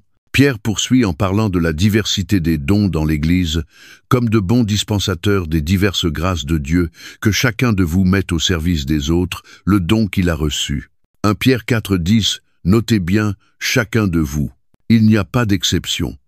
Chaque croyant a reçu un don, et aucun don n'est trop petit. Pierre appelle ces dons les diverses grâces de Dieu, mettant en lumière leur variété. Certains enseignent, d'autres encouragent, servent, dirigent. Tous viennent de la même source, la grâce de Dieu. Et cette grâce implique une responsabilité, nous sommes des intendants chargés de les mettre au service des autres. Pierre nous pousse à nous interroger. Exerçons-nous nos dons fidèlement, ou les avons-nous enfouis par peur, par doute, par négligence? Être intendant, c'est reconnaître que ces dons ne nous appartiennent pas. Ils sont prêtés pour être investis dans le royaume. Il distingue alors deux grandes catégories de dons. Si quelqu'un parle, qu'il annonce les paroles mêmes de Dieu. Si quelqu'un remplit un service, qu'il le fasse avec la force que Dieu lui accorde, afin qu'en toute chose Dieu soit glorifié par Jésus-Christ. 1 Pierre 4,11. Pour ceux qui parlent enseignement, prédication, exhortation, le standard est élevé, qu'ils parlent comme transmettant les paroles mêmes de Dieu. Il ne s'agit pas de briller ou d'impressionner, mais de s'effacer pour laisser transparaître Dieu. Cela exige humilité, prière, alignement avec la vérité. Des mots bien choisis, remplis de grâce et de vérité, peuvent guérir, inspirer, redonner vie. Pour ceux qui servent dans les coulisses, dans le silence, Pierre rappelle que leur force ne doit pas venir d'eux-mêmes, mais de Dieu. Servir peut être épuisant, surtout quand cela passe inaperçu. Mais quand c'est fait avec la force divine, chaque geste, aussi simple soit-il, devient une offrande sacrée. Installer des chaises, cuisiner un repas, tendre la main à un cœur brisé, tout cela a une portée éternelle lorsque c'est fait en Dieu. Et Pierre conclut avec le but ultime de tous ces dons, afin qu'en toute chose Dieu soit glorifié par Jésus-Christ. À lui appartiennent la gloire et la puissance au siècle des siècles. Amen. 1 Pierre 4,11. Le service ne vise pas la reconnaissance personnelle, mais la gloire de Dieu. Lorsque nous servons avec fidélité, lorsque nous parlons avec vérité, nous orientons les regards non vers nous, mais vers celui qui est la source de toute grâce. C'est cela qui fait de l'Église une lumière, dans les ténèbres une communauté où chaque don est utilisé pour révéler la grandeur de Dieu. Alors que ces paroles résonnent encore aujourd'hui, elles nous invitent à réfléchir, sommes-nous de fidèles intendants des dons que Dieu nous a confiés? Les utilisons-nous pour bénir les autres ou les gardons-nous enfouis par peur ou doute? Le message de Pierre est clair, aucun don n'est insignifiant. Chaque parole d'encouragement, chaque acte d'hospitalité, chaque service discret a sa place dans la mission de l'Église. Imaginez ce qui pourrait se produire si chaque croyant se levait pour prendre sa place dans l'humilité et la foi. Des communautés entières seraient transformées, des cœurs guéris, et le monde verrait en nous le reflet vivant de la grâce divine. Alors pose-toi cette question qu'a mis Dieu entre tes mains. Et comment peux-tu l'utiliser pour servir les autres et glorifier son nom, que ton don soit l'enseignement, le service, le don matériel ou simplement la bienveillance? Sache que tu fais partie d'un plan bien plus grand que toi. Ensemble, en exerçant chacun nos dons, nous devenons une Église vivante, façonnée par l'amour de Dieu et animée par sa grâce. Es-tu prêt à répondre à cet appel et à prendre ta place dans la construction de son royaume? Car l'Église ne sera jamais complète sans toi. Alors que Pierre conclut son enseignement sur les dons spirituels et le service au sein de la communauté, il lance un avertissement pressant, un rappel que la vie chrétienne, bien qu'emplie de croissance et de service, est aussi un champ de bataille. Il sait que les plus grandes menaces pour la foi ne sont pas toujours visibles, elles rôdent dans l'ombre. L'ennemi n'attaque pas toujours avec fracas, mais souvent avec des tentations subtiles, des doutes insidieux, des peurs persistantes, conçues pour épuiser lentement les croyants. C'est là la réalité du combat spirituel, et Pierre appelle les siens à se tenir prêts. Il commence par une image vive et saisissante de l'ennemi. Soyez sobres, veillez. Votre adversaire, le diable, rôde comme un lion rugissant, cherchant qui dévorer. 1 Pierre 5,8, ces paroles dissipent toute illusion, le chemin de la foi est semé de dangers. L'image du lion silencieux, patient et mortel illustre à merveille la tactique de l'ennemi. Il n'attaque pas au hasard, il guette, attend le moment de faiblesse, le repli dans la solitude, le doute non exprimé, la lassitude de l'âme. Pierre tire la sonnette d'alarme, soyez sobres, soyez vigilants. Ce n'est pas le moment d'une foi distraite ou endormie. Être vigilant et sobre, c'est garder un esprit clair centré sur la vérité de Dieu, conscient des ruses de l'adversaire. Mais comment le diable cherche-t-il à dévorer rarement de façon spectaculaire? Le plus souvent, il s'insinue dans les pensées, attise l'inquiétude, amplifie les blessures, sème l'isolement. Il fait de la peur, du découragement et de l'incertitude ses outils. Pensez à ces saisons de vie où vous vous êtes senti accablé, isolé ou consumé par des doutes. Ce sont là les moments où le lion rugit le plus fort, espérant briser votre espérance. Cependant, Pierre ne laisse pas les croyants dans la crainte. Il leur donne une stratégie claire. Résistez-lui avec une foi ferme, sachant que les mêmes souffrances sont imposées à vos frères dans le monde. 1 Pierre 5,9, résister, c'est prendre position, non pas avec ses propres forces, mais enraciné dans la foi. Voilà le cœur du combat spirituel.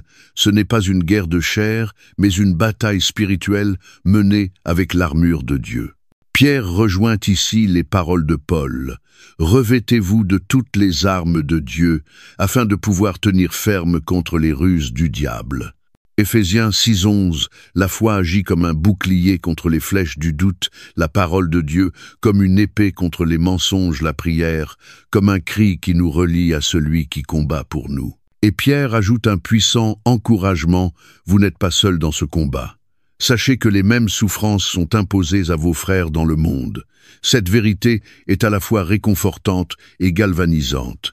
Votre lutte n'est pas isolée, elle fait partie du combat universel de la foi.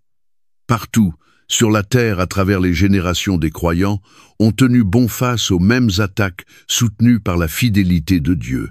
Dans les moments de faiblesse, souvenez-vous, d'autres pris d'autres tiennent, et le même Dieu qui les a portés vous portera aussi. Puis vient l'une des promesses les plus puissantes de l'Écriture, un sommet d'espérance au cœur de la bataille. Le Dieu de toute grâce qui vous a appelés en Jésus-Christ à sa gloire éternelle vous perfectionnera lui-même, après que vous aurez souffert un peu de temps. Il vous affermira, vous fortifiera, vous rendra inébranlable. 1 Pierre 5 dit « Quelle lumière dans la nuit, oui, la souffrance est réelle, et les attaques sont parfois intenses, mais elles ne sont que passagères. » L'expression « après que vous aurez souffert un peu de temps » nous rappelle que rien n'est éternel si ce n'est la grâce de Dieu. Le lion peut rugir, mais son pouvoir est limité. Dieu restaurera, Dieu relèvera, Dieu affermira. Le verbe perfectionner, ici, évoque une restauration complète, un renforcement intérieur, un ancrage renouvelé. La souffrance n'est pas vaine, elle devient un outil de transformation. Comme l'or éprouvé au feu, la foi est affinée à travers les épreuves. Dieu ne se contente pas de vous sortir de la tempête, il vous en fait ressortir plus fort, plus enraciné, plus prêt à affronter les tempêtes à venir. Et tout cela repose sur la grâce. Pierre l'appelle « le Dieu de toute grâce ». Cette victoire, nous ne la méritons pas, elle nous est donnée. Dieu ne nous abandonne jamais au combat. Il pourvoit, soutient, restaure, non à cause de nos forces, mais à cause de son amour. Pierre conclut ce passage par une doxologie qui redonne toute la gloire à Dieu. À lui soit la puissance au siècle des siècles. Amen. 1 Pierre 5,11. Ce n'est pas une simple prière, c'est une déclaration de victoire. Le diable peut rôder, mais Dieu règne.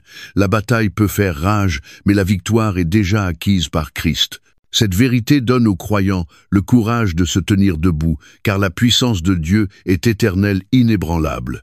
Même quand la nuit est sombre, celui qui tient l'univers combat à nos côtés. Alors comment vivre cette vigilance spirituelle dans notre quotidien reste ancrée dans la parole de Dieu? La Bible n'est pas un vieux livre, c'est une épée affilée contre les mensonges de l'ennemi. La méditer chaque jour, c'est se préparer à discerner les pièges, à s'armer de vérité. Prie sans relâche. La prière est notre lien avec celui qui a déjà vaincu l'adversaire. Dans la tentation, l'angoisse ou la fatigue, reviens à Dieu. En prière, c'est là que tu trouveras force et paix. Reste connecté au corps de Christ. L'isolement est une des armes préférées du diable. Dans la communion fraternelle, nous puisons force et soutien. Ne te bats pas seul.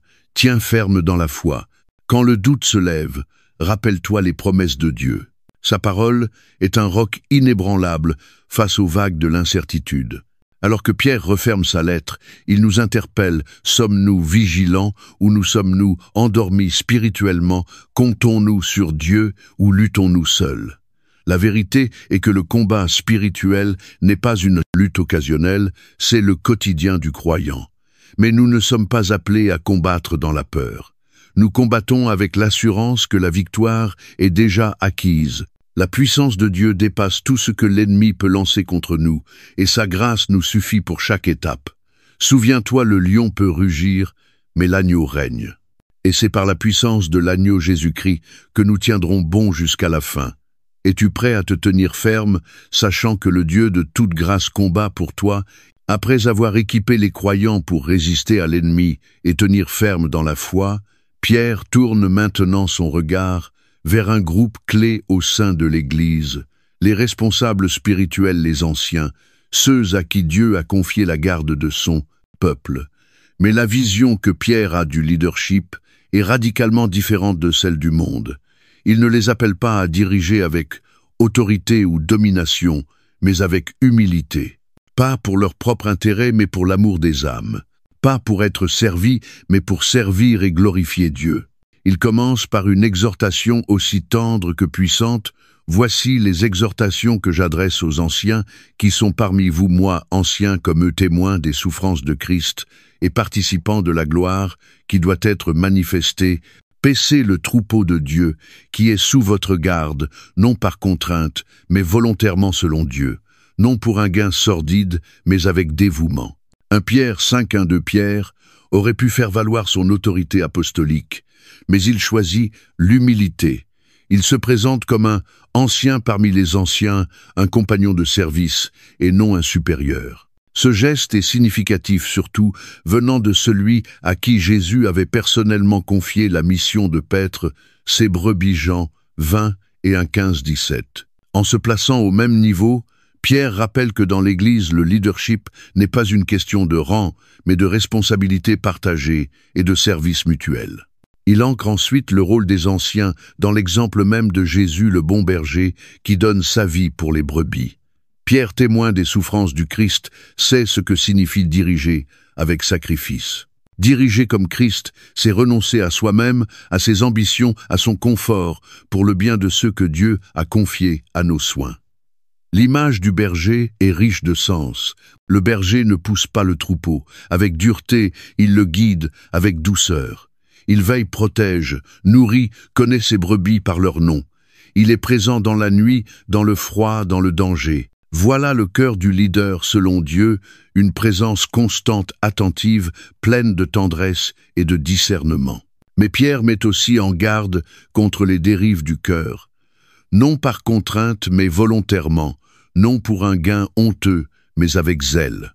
Le leadership spirituel ne doit pas être motivé par le devoir, l'ambition ou le gain personnel. Il doit naître d'un cœur disponible, mu par l'amour de Dieu et de l'Église. Lorsqu'un responsable agit par obligation, son service devient vide, mécanique. Mais quand il agit avec joie comme une réponse à l'appel de Dieu, son ministère devient un témoignage vivant de la grâce. Et Pierre continue dénonçant un autre piège subtil. Ne dominez pas sur ceux qui vous sont confiés, mais soyez les modèles du troupeau. 1 Pierre 5,3. Il rejette toute forme de domination autoritaire. L'Église n'est pas une pyramide où certains dominent les autres. C'est une famille, un corps où les responsables sont appelés à montrer l'exemple. Un vrai leader chrétien ne réclame pas le respect, il l'inspire par son humilité, sa vie de prière, sa douceur, sa fidélité. Il ne commande pas, il incarne. Il ne parle pas de prière, il prie. Il ne parle pas de foi, il la vit. Et c'est cela qui transforme une communauté. Pierre sait que ce chemin est exigeant. C'est pourquoi il offre une promesse. Et lorsque le souverain berger paraîtra, vous recevrez la couronne incorruptible de la gloire. 1 Pierre 5, 4. Ce n'est pas la reconnaissance humaine qui récompense un leader fidèle, mais la gloire éternelle que Christ lui-même remettra. Une couronne incorruptible bien au-delà des honneurs de ce monde. Jésus le bon berger voit tout. Et un jour il récompensera les responsables qui auront dirigé avec fidélité, même dans l'ombre, même dans les larmes. Mais le message de Pierre ne s'adresse pas qu'aux anciens. Il interpelle aussi les plus jeunes, et finalement toute l'Église. De même vous qui êtes jeunes, soyez soumis aux anciens. Et tous, dans vos rapports mutuels, revêtez-vous d'humilité, car Dieu résiste aux orgueilleux, mais il fait grâce aux humbles. 1 Pierre 5,5 Pierre appelle à une culture d'humilité dans toute la communauté.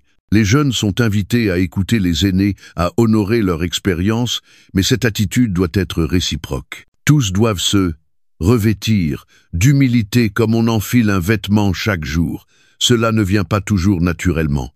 Il faut le choisir. L'humilité, c'est placer l'autre au-dessus de soi, chercher à comprendre plutôt qu'à dominer, à servir plutôt qu'à briller. Et Pierre nous rappelle que Dieu lui-même s'oppose aux orgueilleux, mais qu'il élève les humbles. Dans une église où chacun cherche à servir plutôt qu'à dominer, où l'on écoute avant de parler, où l'on pardonne, vite Dieu peut agir librement. Il conclut cette section par une exhortation pleine de douceur et de foi. Humiliez-vous donc sous la puissante main de Dieu, afin qu'il vous élève au temps convenable. Et déchargez-vous sur lui de tous vos soucis, car lui-même prend soin de vous. 1 Pierre 5, 6, 7. S'humilier, ce n'est pas se rabaisser, c'est faire confiance. Faire confiance à la main puissante de Dieu, qui soutient, qui dirige, qui élève au bon moment. Et pour les leaders accablés, Pierre ajoute un baume, vous n'avez pas à tout porter seul. Jetez vos inquiétudes sur lui. Il vous voit. Il prend soin de vous. À travers ces paroles, Pierre nous pousse à la réflexion, dirigeons-nous avec humilité et un cœur sincère de service, ou sommes-nous motivés par l'ambition ou le contrôle? Créons-nous une culture d'honneur, de respect mutuel et d'amour dans nos églises? Car l'appel au leadership dans le royaume n'est pas un appel à la grandeur selon les hommes, mais à la grandeur selon Dieu, celle de se faire le plus petit, le serviteur de tous. Que vous soyez anciens responsables ou simples membres, le message de Pierre est limpide, conduisez avec amour, servez avec humilité et mettez votre confiance dans le berger suprême. Lui seul récompensera votre fidélité. Es-tu prêt à diriger et à servir, sachant que celui qui voit tout te relèvera en son temps? Alors que Pierre conclut sa lettre, il tisse ensemble les fils conducteurs de son message, l'humilité, la confiance et la persévérance. Mais ici, il les ramène à leur source ultime, la main puissante de Dieu et son attention intime envers ceux qu'il aime. Pour Pierre, le dernier pas pour traverser les épreuves, servir fidèlement et résister à l'ennemi ne réside pas dans l'effort personnel, mais dans l'abandon, confiant entre les mains de Dieu. C'est une conclusion puissante, un rappel que le Dieu qui a créé l'univers est aussi celui qui voit, connaît et prend soin de chaque détail de notre vie. Pierre commence par un appel à l'humilité, un acte qui, face aux épreuves, peut sembler contre-intuitif. Humiliez-vous donc sous la puissante main de Dieu, afin qu'il vous élève au moment convenable. 1 Pierre 5, 6. Dans un monde qui célèbre l'indépendance, l'autosuffisance et le contrôle, l'appel de Pierre à se soumettre à Dieu peut ressembler à une forme d'abdication. Pourtant, l'humilité n'est pas une faiblesse. Elle est une expression de foi, un choix de faire confiance à la force et à la souveraineté de Dieu. L'expression « sous la puissante main de Dieu » évoque les grands moments de l'histoire biblique, la main qui ouvrit la mer Rouge, qui délivra Israël d'Égypte, qui fit pleuvoir la manne au désert. Cette main à la fois protectrice et toute puissante est l'endroit le plus sûr où se placer. Mais cette humilité ne va pas toujours de soi.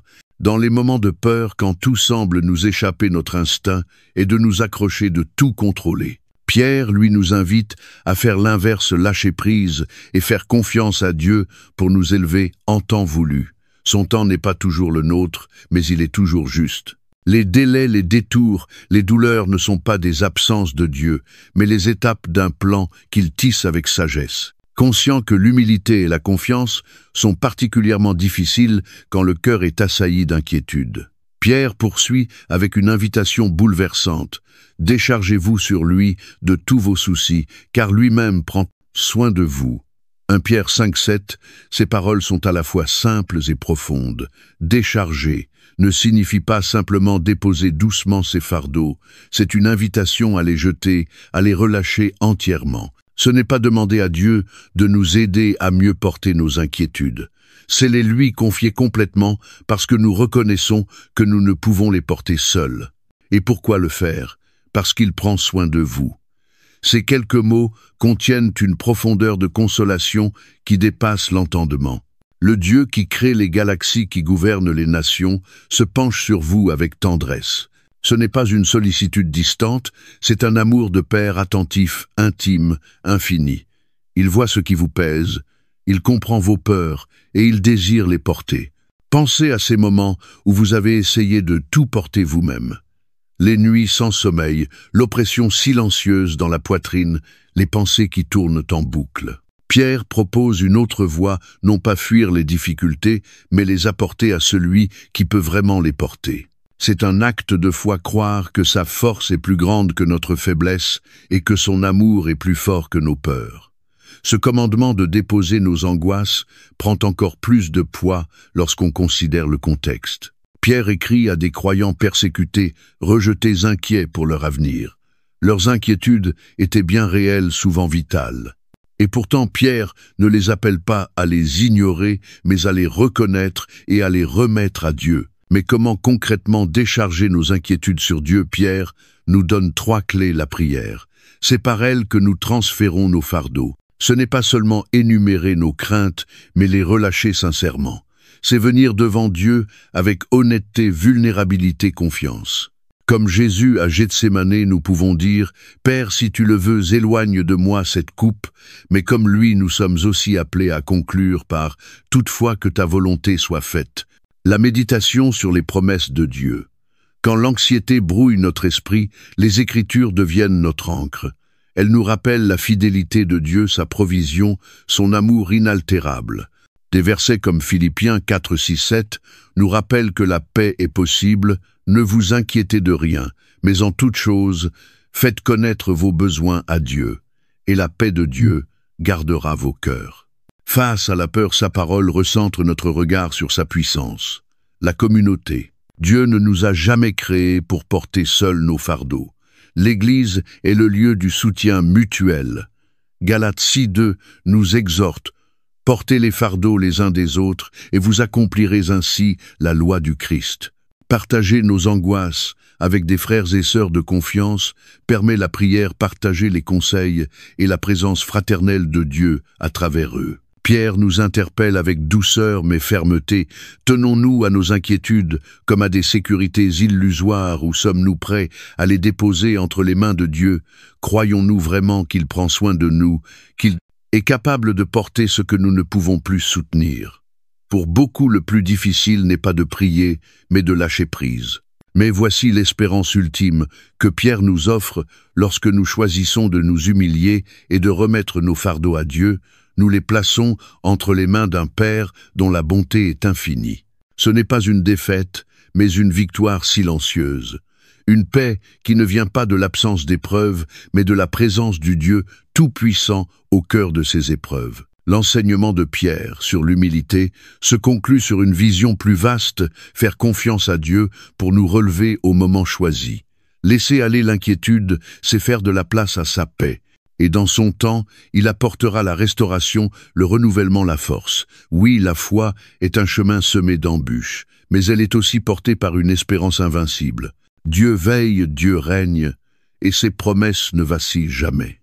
Alors que les dernières paroles de Pierre résonnent dans ton cœur, pose-toi cette question: quelles inquiétudes tiens-tu encore? Et que Dieu te demande de lui remettre. Quel domaine de ta vie as-tu besoin de replacer sous sa main puissante? Car s'humilier devant Dieu n'est pas une faiblesse. C'est un acte de foi triomphant. C'est l'instant où tu choisis de reposer dans les bras de celui qui a déjà vaincu le monde. Es-tu prêt à lâcher prise, à lui faire confiance aujourd'hui, convaincu que son temps est parfait et que son amour est sans fin? Le Dieu de toute grâce est là et il est prêt à te porter. Alors que Pierre conclut sa lettre avec puissance, il offre une promesse qui se lève comme l'aurore après une longue nuit obscure. Tout au long de son épître, il a parlé d'épreuves, de souffrances, d'humilité et de persévérance. Mais à présent, il élève les regards de ses lecteurs au-delà de leur lutte présente vers l'espérance glorieuse qui les attend. Ce n'est pas seulement un message de consolation, c'est une proclamation de victoire. La douleur d'aujourd'hui est passagère, mais la restauration et la gloire promises par Dieu sont éternelles. Pour Pierre, cette vérité est l'encre qui permet aux croyants de tenir ferme même au cœur des tempêtes. Il commence par une déclaration qui révèle le cœur même de Dieu, le Dieu de toute grâce qui vous a appelé en Jésus-Christ à sa gloire éternelle. Après que vous aurez souffert un peu de temps, vous perfectionnera lui-même, vous affermira, vous fortifiera, vous rendra inébranlable. 1 Pierre 5, 10. Il y a dans ces paroles une tendresse profonde. En appelant Dieu le Dieu de toute grâce, Pierre souligne que cette grâce n'est pas limitée ou conditionnelle, elle est infinie, abondante, suffisante pour chaque saison de la vie. C'est cette grâce qui nous soutient dans la souffrance, qui nous relève quand nous tombons et qui nous conduit jusqu'à la gloire éternelle. Pierre rappelle que ce Dieu de grâce nous a appelés à sa gloire éternelle en Christ. Il ne s'agit pas d'une simple espérance lointaine abstraite, mais d'un appel personnel, d'un destin fixé par Dieu lui-même. Être appelé à la gloire éternelle signifie que notre avenir est scellé dans la victoire de Christ. Aucune souffrance, aucune adversité ne peut annuler ce que Dieu a déjà préparé pour ses enfants. Et cette gloire à venir n'est pas seulement une récompense finale, elle est une force qui transforme dès aujourd'hui notre manière de traverser l'épreuve. Cependant, la route vers cette gloire passe par la souffrance. Pierre ne la nie pas. Il écrit avec réalisme « Après que vous aurez souffert un peu de temps, ces mots sont un baume pour les âmes lassées. » La souffrance est bien réelle, mais elle est temporaire. Elle peut sembler interminable dans l'instant, mais en comparaison avec la gloire qui vient, elle n'est qu'un souffle. Pierre rejoint ici l'écho de Paul, car nos légères afflictions du moment présent produisent pour nous, au-delà de toute mesure, un poids éternel de gloire. 2 Corinthiens 4, 17. Cela ne veut pas dire que nos douleurs ne comptent pas. Cela signifie que Dieu les utilise pour façonner en nous quelque chose d'une valeur éternelle. Ce qui aujourd'hui ressemble à des cendres deviendra sous sa main une couronne de beauté. Mais Pierre ne s'arrête pas à l'espérance d'une fin à la souffrance. Il nous donne une promesse précise. Il vous perfectionnera lui-même, vous affermira, vous fortifiera, vous rendra inébranlable. C'est l'une des promesses les plus rassurantes de toute l'Écriture. Dieu lui-même, personnellement, intimement, viendra restaurer ses enfants. Il ne confiera pas cette tâche à un autre. Il ne laissera pas l'œuvre inachevée. Il entrera dans les zones brisées de notre vie pour y apporter guérison, renouveau et plénitude. Le mot grec traduit par « perfectionner » évoque l'image d'un filet réparé d'un objet brisé que l'on remet soigneusement en état. C'est Dieu le maître artisan qui recoud nos déchirures avec patience et amour, nous rendant plus solides qu'avant. Et Pierre précise « Dieu nous rendra fort fermes, inébranlables ». Ces 3 termes expriment différentes nuances de la force divine force pour affronter les défis avec courage et endurance. Ferme pour tenir bon même lorsque le sol semble trembler. Inébranlable pour rester ancré dans la vérité peu importe la tempête.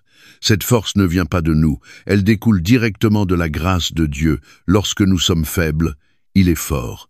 Lorsque nous sommes fatigués, il est notre repos. Lorsque nous voulons abandonner, c'est lui qui nous soutient. Ce sont précisément les épreuves qui menacent notre foi que Dieu utilise pour la fortifier. Et cette restauration ne concerne pas uniquement l'avenir glorieux, elle commence dès maintenant. Même au milieu de la souffrance, Dieu agit. Il affine notre caractère, approfondit notre confiance et nous transforme à l'image de Christ. Le jour viendra où tout cela trouvera son accomplissement ultime, lorsque nous le verrons face à face, restauré, libéré, glorifié. Comme il est écrit, il essuiera toute larme de leurs yeux et la mort ne sera plus. Il n'y aura plus ni deuil, ni cri, ni douleur. Apocalypse 20 et 1-4 Pierre clôt alors cette section en recentrant l'attention sur Dieu. À lui soit la puissance au siècle des siècles. Amen. 1 Pierre 5:11. Ce n'est pas une simple formule de fin, c'est une proclamation de foi. La puissance n'appartient pas au mal, ni à la souffrance, ni à la mort.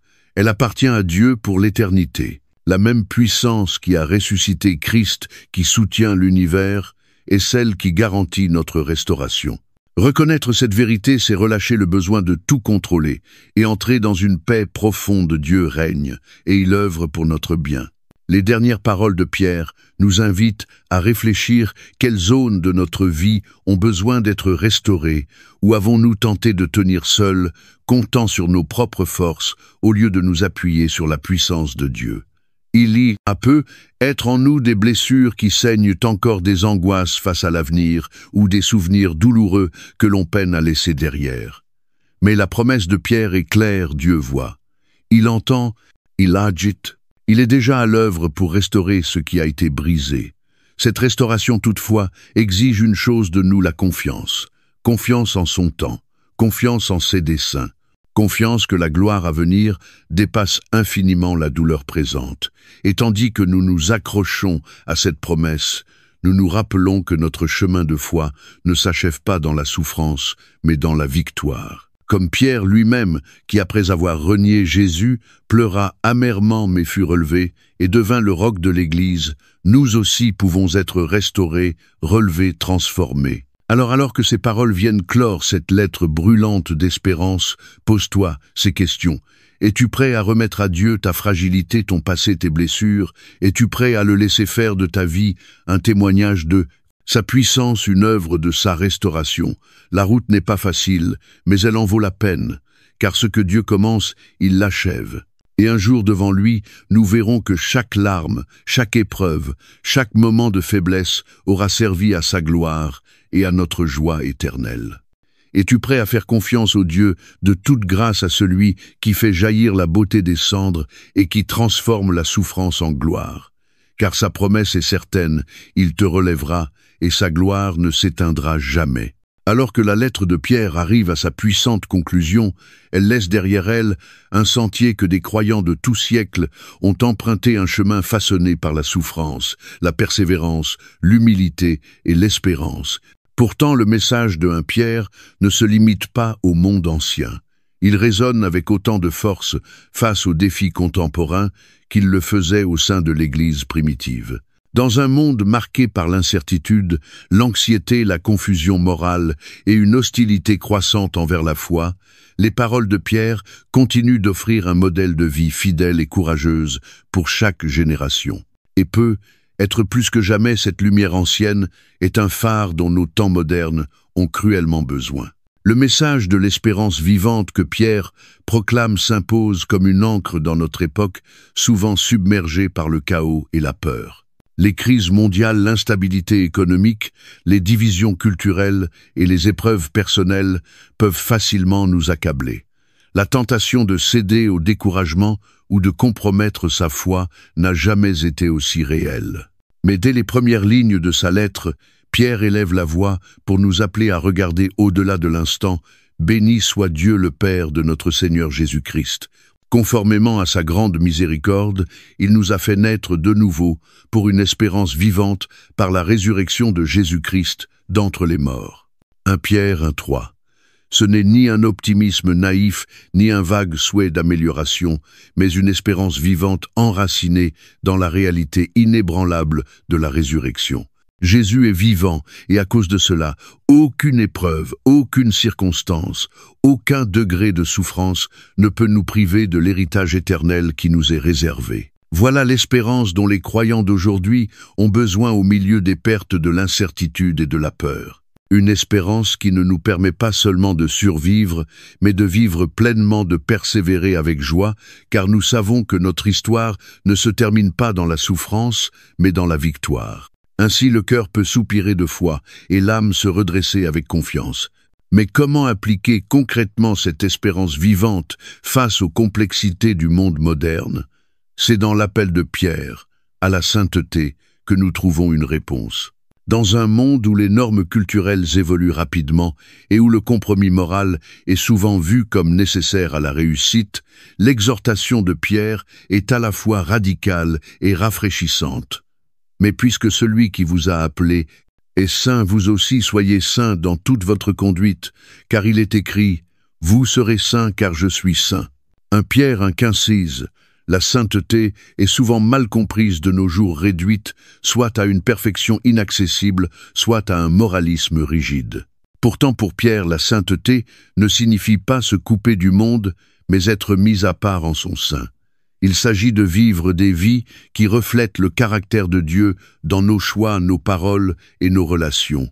Être saint, c'est s'aligner avec la volonté divine, même si cela nous met en décalage avec les valeurs environnantes. Dans notre travail, cela peut signifier choisir l'intégrité plutôt que les raccourcis mêmes au prix d'une promotion. Dans nos familles, cela peut se traduire par le pardon quand la rancune semble justifiée. Dans nos communautés, cela revient à défendre la vérité et la justice tout en incarnant la compassion et l'humilité. La sainteté n'est pas un retrait mais une lumière. Elle rayonne au cœur même du monde, révélant la différence que Christ opère dans une vie transformée. Pierre insiste aussi sur l'humilité et l'abandon, un message particulièrement pertinent dans notre ère d'autopromotion et d'individualisme. Dans une société où le succès se mesure par le statut, l'influence et l'accomplissement personnel, l'appel de Pierre à « vous humilier sous la main puissante de Dieu », 1 Pierre 5,6 vient à contre-courant. L'humilité ne consiste pas à penser moins de soi, mais à moins penser à soi. Elle reconnaît que nous ne sommes pas le centre de l'univers, que nos vies s'inscrivent dans une histoire plus grande écrite par Dieu lui-même. Elle nous invite à déposer nos plans, nos ambitions et nos inquiétudes entre les mains de celui qui tient tout. Et lorsque nous faisons cela, nous sommes libérés du poids écrasant de devoir tout contrôler nous-mêmes. Nous découvrons alors la liberté de faire confiance, celle qui repose sur la certitude que le temps de Dieu est parfait et que ses desseins sont bons. Mais remettre nos inquiétudes entre les mains de Dieu n'est pas chose facile, surtout dans un monde qui nous bombarde constamment de raisons de nous inquiéter. Incertitudes économiques, conflits mondiaux, crises sanitaires, luttes personnelles, toutes ces réalités nous pressent de toutes parts. Pourtant, Pierre nous offre une réponse puissante: déchargez-vous sur lui de tous vos soucis, car lui-même prend soin de vous. 1 Pierre 5,7. Dans ce verset, Pierre ne se contente pas de reconnaître notre anxiété, il nous indique un chemin pour nous en libérer. Jeter nos soucis sur Dieu est un acte de confiance, une déclaration que sa force est plus grande que notre faiblesse et que son amour dépasse nos peurs. Les croyants d'aujourd'hui peuvent y trouver un réconfort profond. Nous n'avons pas à porter seuls le poids de nos incertitudes. Le soin de Dieu est personnel, constant et immuable. Et lorsqu'on dépose nos fardeaux à ses pieds, c'est sa paix qui peut enfin remplir nos cœurs. Mais la lettre de Pierre ne s'arrête pas à l'encouragement individuel. Elle appelle aussi à une force collective. Dans un monde où tant de personnes se sentent isolées ou déconnectées, la communauté des croyants est plus essentielle que jamais. La vision de Pierre pour l'Église comme une famille, une maison spirituelle fondée sur Christ, devient une réponse puissante à la solitude et à la fragmentation de la vie moderne. Vous aussi, comme des pierres vivantes, édifiez-vous pour former une maison spirituelle, un saint sacerdoce. 1 Pierre 2,5. L'Église n'est pas un bâtiment ou un événement hebdomadaire. Elle est une communauté vivante, respirante, où chaque croyant a un rôle essentiel. Dans une culture qui valorise l'indépendance, Pierre nous rappelle combien nous avons besoin les uns des autres. Nous sommes appelés à porter les fardeaux des autres, à nous encourager mutuellement et à utiliser nos dons spirituels pour servir. L'Église devrait être un refuge, un lieu de force de guérison et de mission partagée. Une oasis spirituelle où l'amour devient palpable. Le message de Pierre sur la résistance face à l'ennemi résonne également fortement dans notre époque où les attaques spirituelles prennent souvent la forme du doute, du découragement ou de la distraction. Soyez sobres, veillez. Votre adversaire, le diable, rôde comme un lion rugissant, cherchant qui dévorer. 1 Pierre 5:8, cette mise en garde est toujours d'actualité. L'ennemi cherche à miner notre foi souvent non par des attaques frontales, mais par des murmures subtils de crainte et d'incertitude. À l'ère numérique, où les mauvaises nouvelles, les idéologies conflictuelles et les comparaisons constantes nous envahissent, il est facile de perdre de vue la vérité. C'est pourquoi Pierre nous exhorte à la vigilance à une foi ferme. Les croyants d'aujourd'hui peuvent résister en s'immergeant dans la parole de Dieu, en s'entourant d'une communauté fidèle et en restant enracinés dans la prière. Enfin, la promesse de restauration et de gloire éternelle que Pierre proclame transcende les siècles. Le Dieu de toute grâce qui vous a appelé en Jésus-Christ à sa gloire éternelle, après que vous aurez souffert un peu de temps, vous perfectionnera lui-même, vous affermira, vous fortifiera, vous rendra inébranlable. 1 Pierre 5:10. Cette promesse est pour tous les croyants, ceux du 1er siècle comme ceux du 21e siècle. Peu importe l'ampleur des épreuves que nous traversons, elles sont passagères comparées à la gloire éternelle qui nous est destinée. Dieu est le Dieu de la restauration. Il prend ce qui est brisé et le rend entier. Il transforme la douleur en but, la souffrance en force. Pour les croyants modernes confrontés à la perte, au chagrin ou à l'échec, cette promesse est un fil d'or, Dieu restaurera. Il vous relèvera, il vous rendra solide, ferme et inébranlable.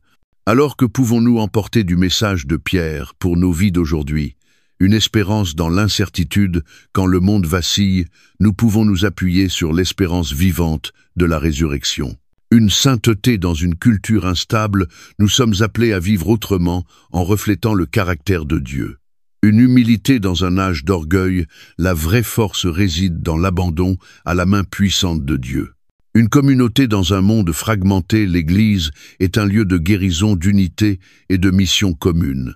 Une victoire dans les combats spirituels, avec la parole et la prière, nous pouvons tenir ferme. Et une restauration après la souffrance, quelles que soient les tempêtes, la promesse de Dieu demeure. Les paroles de Pierre continuent de défier, d'encourager et de guider les croyants à travers les âges. Elles nous rappellent qu'alors que le monde change, la vérité de la parole de Dieu reste inébranlable. Sa grâce suffit, sa puissance est éternelle et sa gloire nous attend. Es-tu prêt à répondre à cet appel à vivre avec le même courage et la même espérance qui ont marqué la vie de Pierre? Car le même Dieu qui l'a restauré est prêt à te restaurer toi aussi et à travers toi faire briller sa lumière dans le monde. Alors que nous parvenons au dernier chapitre de la lettre de Pierre, nous réalisons qu'il ne s'agit pas simplement d'un exposé théologique, mais bien de l'héritage d'un homme dont la vie a été radicalement transformée par ses rencontres avec Jésus. Les vérités que Pierre expose ne sont pas des théories abstraites ni des idéaux lointains.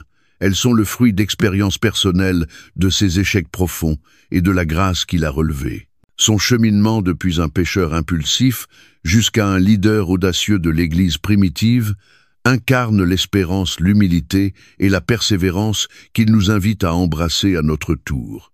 La vie de Pierre témoigne de la capacité de Dieu à utiliser des personnes imparfaites, brisées, pour accomplir des desseins extraordinaires. Lorsqu'on fait sa connaissance dans les évangiles, il n'est qu'un simple homme jetant ses filets sur les eaux de la mer de Galilée. Jésus l'appelle non pas en raison de ses compétences ou de son potentiel, mais parce qu'il est prêt à le suivre. Et dès cet instant, la vie de Pierre devient une illustration vivante de la grâce de Dieu à l'œuvre. Pierre est ce disciple qui a marché sur l'eau, mais s'est mis à couler, quand la peur l'a submergé. Matthieu 14, 29, 30 et 1. Il est celui qui a déclaré avec ardeur que Jésus était le Messie, puis l'a renié 3 fois, saisi par la peur. Matthieu 26, 33, 35, 69, 75. Pourtant, malgré ses échecs, Jésus n'a jamais renoncé à lui. Après la résurrection, Jésus le rejoint sur le rivage et le restaure par cette question poignante: « M'aimes-tu » Jean 20 et 1,15-17. À chaque répétition de cette question, la blessure de Pierre se referme et sa vocation se ravive. Cette rencontre ne l'a pas seulement rétabli, elle l'a redéfini. C'est pourquoi, lorsque Pierre écrit sur l'espérance, la souffrance et la restauration, il le fait en connaissance de cause. Il sait ce que cela signifie de tomber, mais il connaît aussi la joie de se relever par la grâce divine. Sa vie nous rappelle que nos échecs ne nous disqualifient pas du plan de Dieu. Ils sont souvent les instruments mêmes par lesquels il nous façonne selon son appel. Une des leçons les plus profondes que nous enseigne le parcours de Pierre est que l'échec n'est jamais la fin de l'histoire. Le même Pierre qui a sombré dans la peur s'est ensuite tenu debout devant des milliers de personnes le jour de la Pentecôte, proclamant avec audace l'Évangile et amenant 3-0 âmes à Christ. Actes 2, 14, 40 et 1. Le même homme qui avait renié son Seigneur a plus tard affronté prison et persécution sans jamais faiblir. Sa transformation nous montre que lorsque nous mettons notre confiance dans la grâce de Dieu, même nos plus grandes erreurs peuvent être rachetées pour sa gloire. Le chemin de Pierre nous enseigne également l'importance de l'humilité. Lui qui s'était disputé pour savoir qui était le plus grand parmi les disciples, a appris que la véritable grandeur se trouve dans le service. Lorsqu'il écrit « Revêtez-vous tous d'humilité dans vos relations mutuelles », 1 Pierre 5,5, il ne donne pas un conseil détaché, il partage une leçon gravée dans sa propre chair. Il sait que l'humilité est le socle d'une vie qui honore Dieu, car elle nous place dans une posture où nous pouvons recevoir sa grâce et refléter son caractère. Sa vie incarne aussi la puissance de la persévérance au cœur de la souffrance. Quand il parle d'endurer les épreuves, il le fait en homme éprouvé. Il a connu l'emprisonnement, les coups, et selon la tradition de l'Église, il a été crucifié la tête en bas, se jugeant indigne de mourir comme son Seigneur. Mais même dans la mort, sa vie portait le témoignage de l'espérance qu'il ne cessait de porter, une espérance enracinée dans la résurrection du Christ et la promesse d'une gloire éternelle. En méditant sur le parcours de Pierre, plusieurs enseignements clés émergent. La grâce de Dieu est plus grande que nos échecs. L'histoire de Pierre nous rappelle qu'aucune faute n'est trop grande pour être rachetée. Que nous ayons renié Dieu dans un moment de faiblesse ou douté de sa puissance, dans la crainte, sa grâce demeure disponible pour nous restaurer et nous renouveler. L'humilité est la voie vers la vraie grandeur. Dans un monde qui valorise la puissance, le statut et l'égocentrisme, Pierre nous enseigne que Dieu élève les humbles. Lorsque nous nous abaissons, c'est lui qui nous élève. Lorsque nous servons, nous révélons son cœur. La persévérance est nourrie par l'espérance. Pierre n'a pas enduré les épreuves par sa propre force, mais grâce à une espérance inébranlable. Une espérance qui ne repose ni sur un soulagement temporaire, ni sur des récompenses terrestres, mais sur la gloire éternelle promise en Christ. Ces paroles nous défient: levons les yeux au-delà de l'immédiat et faisons confiance au dessein de Dieu qui triomphe toujours. La communauté est essentielle à la croissance spirituelle. À travers le parcours de Pierre, on discerne l'importance de la fraternité dans l'Église primitive. Il a été encouragé par d'autres croyants, restauré par Jésus, fortifié par le Saint-Esprit. Sa vie nous rappelle que nous ne sommes pas appelés à marcher seuls. L'Église n'est pas seulement une assemblée, c'est un lieu de guérison, d'encouragement et de mission partagée. Enfin, notre héritage est défini par notre réponse à la grâce. L'héritage de Pierre ne s'arrête pas à ses échecs, mais à la manière dont il a accueilli la grâce de Dieu. Il n'a pas laissé la honte l'immobiliser, il a laissé le pardon divin le propulser dans sa vocation. Son histoire nous met au défi de faire de même.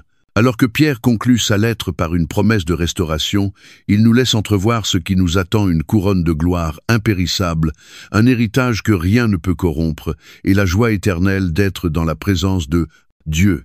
Sa vie nous prouve que peu importe la rudesse du voyage, la destination en vaut la peine. Qu'allons-nous donc tirer du voyage de Pierre pour notre propre vie? Comment ces leçons transformeront-elles notre manière de faire face aux épreuves, aux échecs et aux occasions de servir la même grâce qui a métamorphosé Pierre est disponible pour nous aujourd'hui? Le même Dieu qui l'a relevé après sa plus grande chute est prêt à nous relever. La même espérance qui l'a soutenu dans la persécution est à notre portée face aux tempêtes de l'existence. Es-tu prêt à faire confiance à cette grâce, à marcher dans cette espérance et à persévérer dans la foi? Car l'histoire de Pierre n'est pas que la sienne, c'est celle de tout croyant, prêt à laisser la grâce de Dieu transformer sa vie. Que le parcours de Pierre t'encourage à croire que Dieu n'en a pas fini avec toi. Tes erreurs passées ne te définissent pas, mais ta volonté de le suivre, oui. Et lorsque tu chancelles comme Pierre l'a fait, souviens-toi que la même main qui l'a saisi sur les flots tend la tienne aujourd'hui. La saisiras-tu? Entreras-tu dans cette vie de destinée et de victoire que Dieu a préparée pour toi? Car le voyage ne s'achève pas dans l'échec, il s'accomplit dans la gloire. Merci de nous avoir accompagnés jusqu'à la fin de cette vidéo. Chaque récit biblique est un chemin de retour vers Dieu, discret mais puissant, qui nourrit notre foi jour après jour. Si ce voyage a touché votre cœur, cliquez sur « J'aime » pour partager ce message, et abonnez-vous pour continuer à explorer avec nous d'autres histoires pleines de sens. À très bientôt dans notre prochaine vidéo. Que Dieu vous bénisse, vous et votre famille.